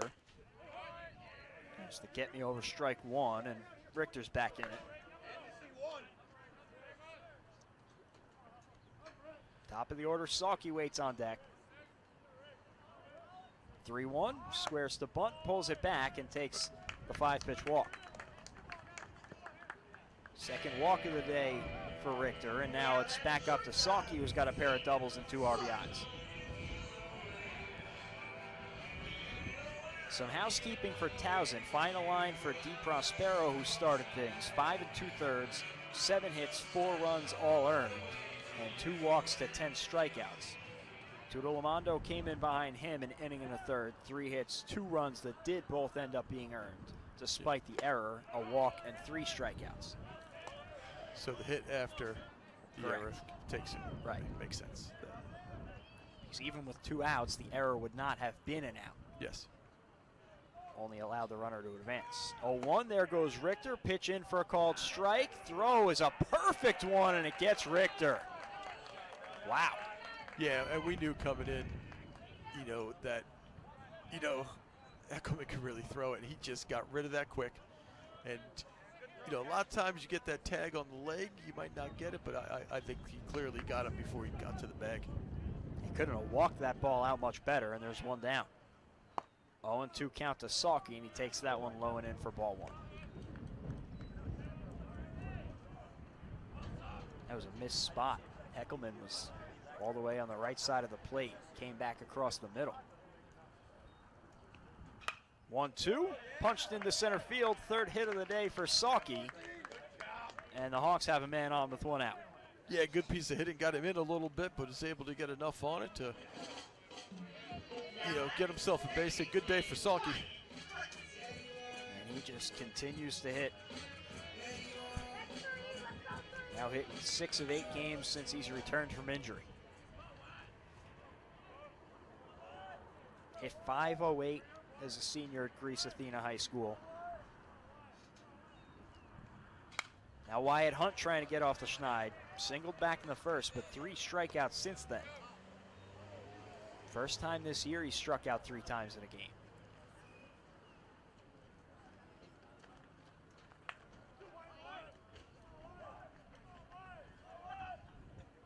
Russell comes set. 0-1 ran in on the hands. Evens the count.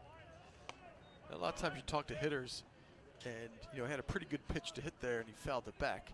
You want to find a way, instead of fouling that back, let's put that ball in play. Let's hit it hard and get that ball in play. You liked it, you had a good swing at it. Let's not foul that one back.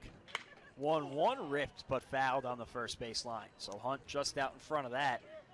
Could have been extra bases. Yeah, that was a good swing. Good aggressive swing, just out in front of touch there, but now he's got to go in protect mode a little bit. Find a way to put this one in play. The 1-2 from Russell. Missed outside. It's such a mental game, right? Hunt has the skill set, obviously fights off pitches so well, but with 3 today already, it's a mental battle. Yeah, and when you get the 2 strikes, you're like, oh, here we go again, and you got to forget about it. It's puts it in play, popped up on the infield. Janov handles it easy, and there's 2 down. And because it's such a long season, and you're going to have 4 or 5 at bats every game, and over 200 at bats in the course of a year, you got to forget you have to have a short memory. You know what they say? 3 for 10 gets you in the Hall of Fame. That's it. Worry about that next pitch. Don't worry about what just happened. So it'll be up to Chris Walsh with 2 down. He's been aboard twice, but a pair of strikeouts as well. See if Sawkey goes at any point this at-bat. Fakes a steal on the first pitch, and it's a breaking ball in for a called strike. You see once again the nasty movement from Russell. Yeah.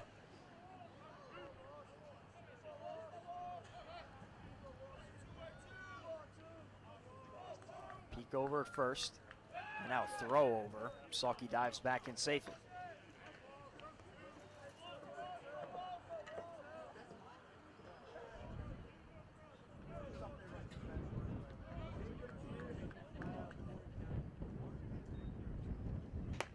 Missed up high. Count even now 1-1. Simi Whitehill on deck if the inning gets that far.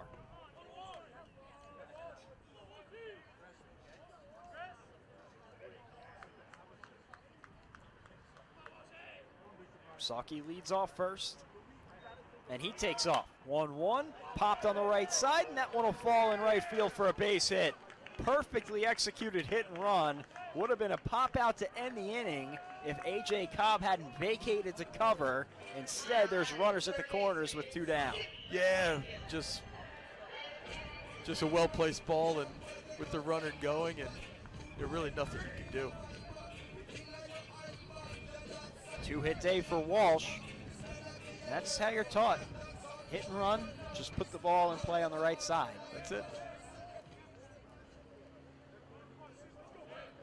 So now 2 down as Whitehill will try and push a run across. First pitch way out in front of it. Rips it foul. 3 strikeouts to start the game, but singled and scored his last time.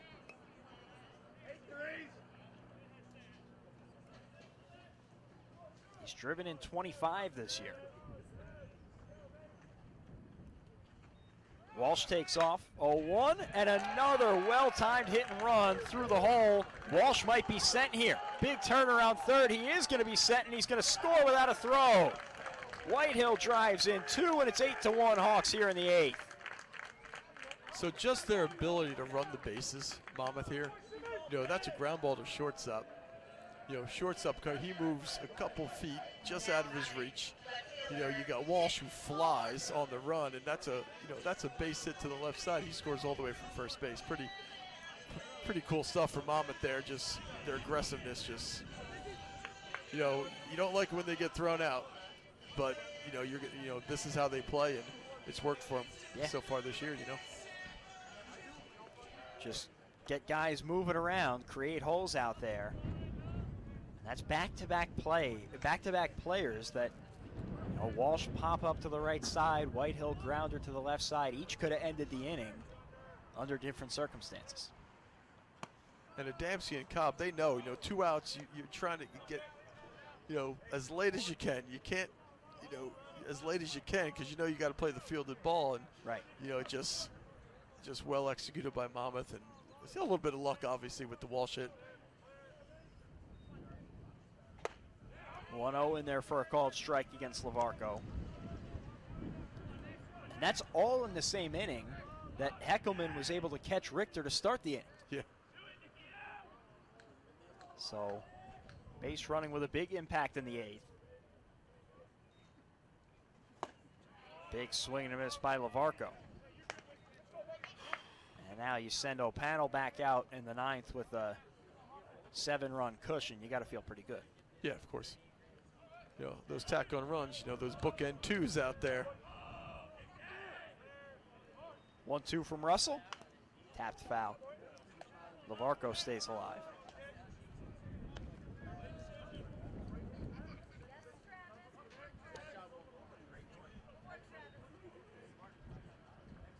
One ball, 2 strikes now to LaVarco. Simi Whitehill leads off second. That one missed outside. Tough inning for Russell. Yeah, you know what? You watch him out there. He's got a good arm. He's got enough on his fastball. Once he learns to execute that pitch with so much movement, he's going to be a valuable weapon at the pen at some point. The 2-2 missed away, pushing the count full. Now it's got to be tough mental game-wise for a freshman. You pitch well enough to get yourself out of the inning twice, really, and just the ball doesn't bounce your way. And that's the thing with a pitch like that, he's so used to guys chasing that all day long in high school, and you know, he gets guys up here and they're taking it, and he's like, oh. Able to get LaVarco to chase there, strikes him out to retire the side, but Monmouth steals 2 more insurance runs. O'Pannell will look to finish things out when we return for the 9th.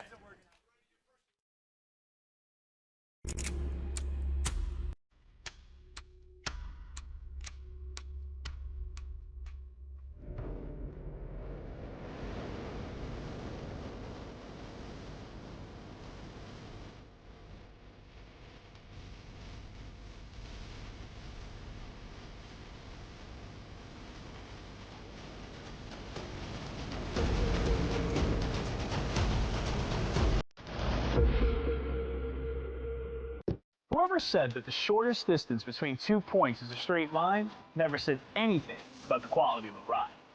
With Coach USA, you can charter a luxury motor coach for all of your special occasions. From your wedding day to corporate events, sightseeing, trips to the casino, sporting events, and concerts. Enjoy free amenities on board, things like Wi-Fi, restrooms, and movies. So to book your charter anywhere in the US or Canada, just contact our sales office today. Back here on the Monmouth Digital Network alongside Coach Jeff Barber-Leonardo. I'm Jack Bartek. Kevin O'Pannell back out for the 9th, trying to make this a quick and easy finish to the ball game after a great start from Neely. O'Pannell worked a 1-2-3 8th, and he'll try and shut the door. Take a look at the out-of-town scoreboard. Only conference matchup in action outside of this one. Hofstra picked up a big 11-5 victory over Stony Brook, so they extend their lead in that 3-4 spot over the Seawolves. And elsewhere, Northeastern trying to fight back and make up that 6-run 4th inning, but Merrimack leads 8-6 in the top of the 8th. So trying to pull off a big non-conference upset there in game 1 of the 3-game set. O'Pannell will face Keldron Rodriguez, Josh Janov, and Ethan Brand here in the 9th. Rodriguez went yard his last time. This time keeps it on the infield. Salke handles it, and there's one down. Yeah, good job. O'Pannell just, got him in. And like I said, Rodriguez looked pretty good swinging the bat today. Got some good barrel, some good height. The homer earlier. And I just think O'Pannell, he's so loose and easy. The ball gets on you a little quicker, and he's able to jam him right there. Janov 1 for 3, doubled his last time. Takes that breaking pitch for a called strike. Elsewhere around the conference tonight, 3 games kicking off at 6 o'clock, all down south. William & Mary visits Elon, North Carolina A&T at Charleston, and the big one, UNC Wilmington at Campbell, all 6 o'clock starts. This one into center field, easy for Richter, and a quick 2 outs here in the 9th.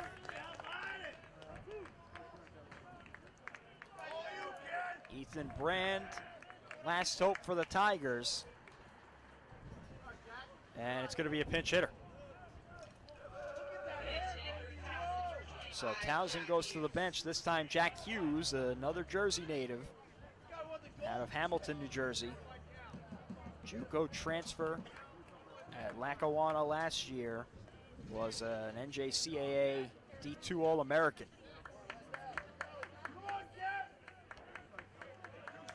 .250 hitter and 32 at-bats this year. Swings at the first pitch and fouls it away.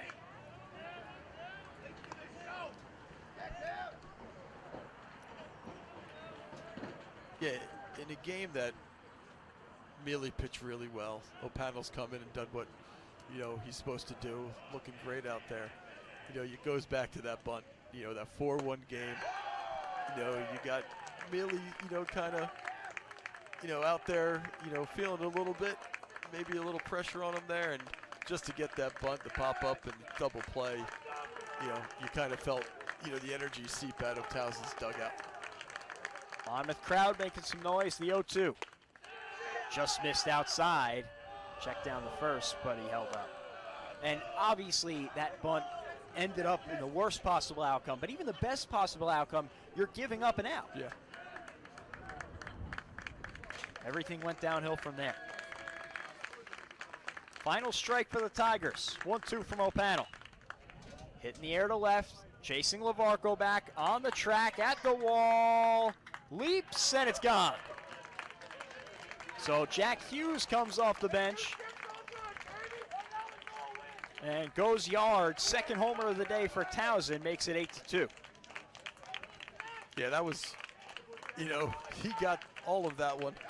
That ball had some hang time, and, that's how you do it. You come in, you get your shot, and you crush your ball in left field like that. Good for him. That was a bomb.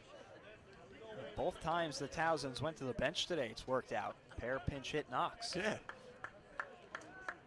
That one was up there long enough that LaVarco was able to saunter out to the wall, find the ball in midair, and give it a leap. Just couldn't get enough distance. Yeah, he scaled it a little bit. It's not the most easily scalable fence. No. So A.J. Cobb will look to stay perfect today. 3 for 3 with a trio of singles. Swings through that one, and he's quickly down 0-2.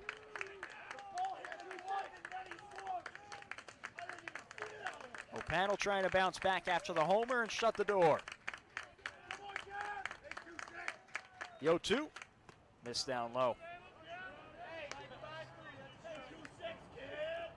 Good start to this weekend series for the Hawks, bouncing back from their first series loss of the year. The 1-2. Popped up right side, should be playable for Walsh. Makes the call, makes the catch, and the ball game is over. A tremendous start from Ryan Neely, goes 7 innings. O'Panel comes in, shuts the door behind him. A balanced attack from the offense, and Monmouth takes an 8-2 victory to start the series out on Friday and extend their division lead to 2 games. Yeah, Monmouth did what they've been doing all year. Very aggressive on the bases. Really good pitching on Friday here. Some really good defense in the middle. And off to a good start on this weekend. You're right. I don't think you could have asked much more from Neely. The numbers have not been as good as they were last year in his freshman season, but he showed today why he is the ace of this team, and they trust him anytime they hand him the ball. Yeah, he's tough out there. He's got really good energy. His teammates love playing behind him. They know he's going to, give you a great start and do the best he can, with what he's got that day. And he did that today and turned it over to O'Panel, and O'Panel was, great as well. Offensively, mixed bag for the Hawks. You strike out 13 times, but you also do a bunch of good things. Push the envelope on the base paths, you steal a couple of runs. You get some big hits from guys like Salke and Bucher, who bring in a couple of RBIs on the day. Whitehill had 2 as well, so a mixed bag. Yeah, and I think a lot of these runs, as you see the numbers, you got some hits in there, but I think the aggressive base running really was what kind of pushed them over today to get this win. Well, Dutch D. Prospero, despite 10 strikeouts, takes the loss for Towson. Ryan Neely leads the Hawks to a victory. 8-1 the final today. We'll be back here tomorrow for Game 2 of the series as the Hawks try and take it. Game 3 to follow on Sunday.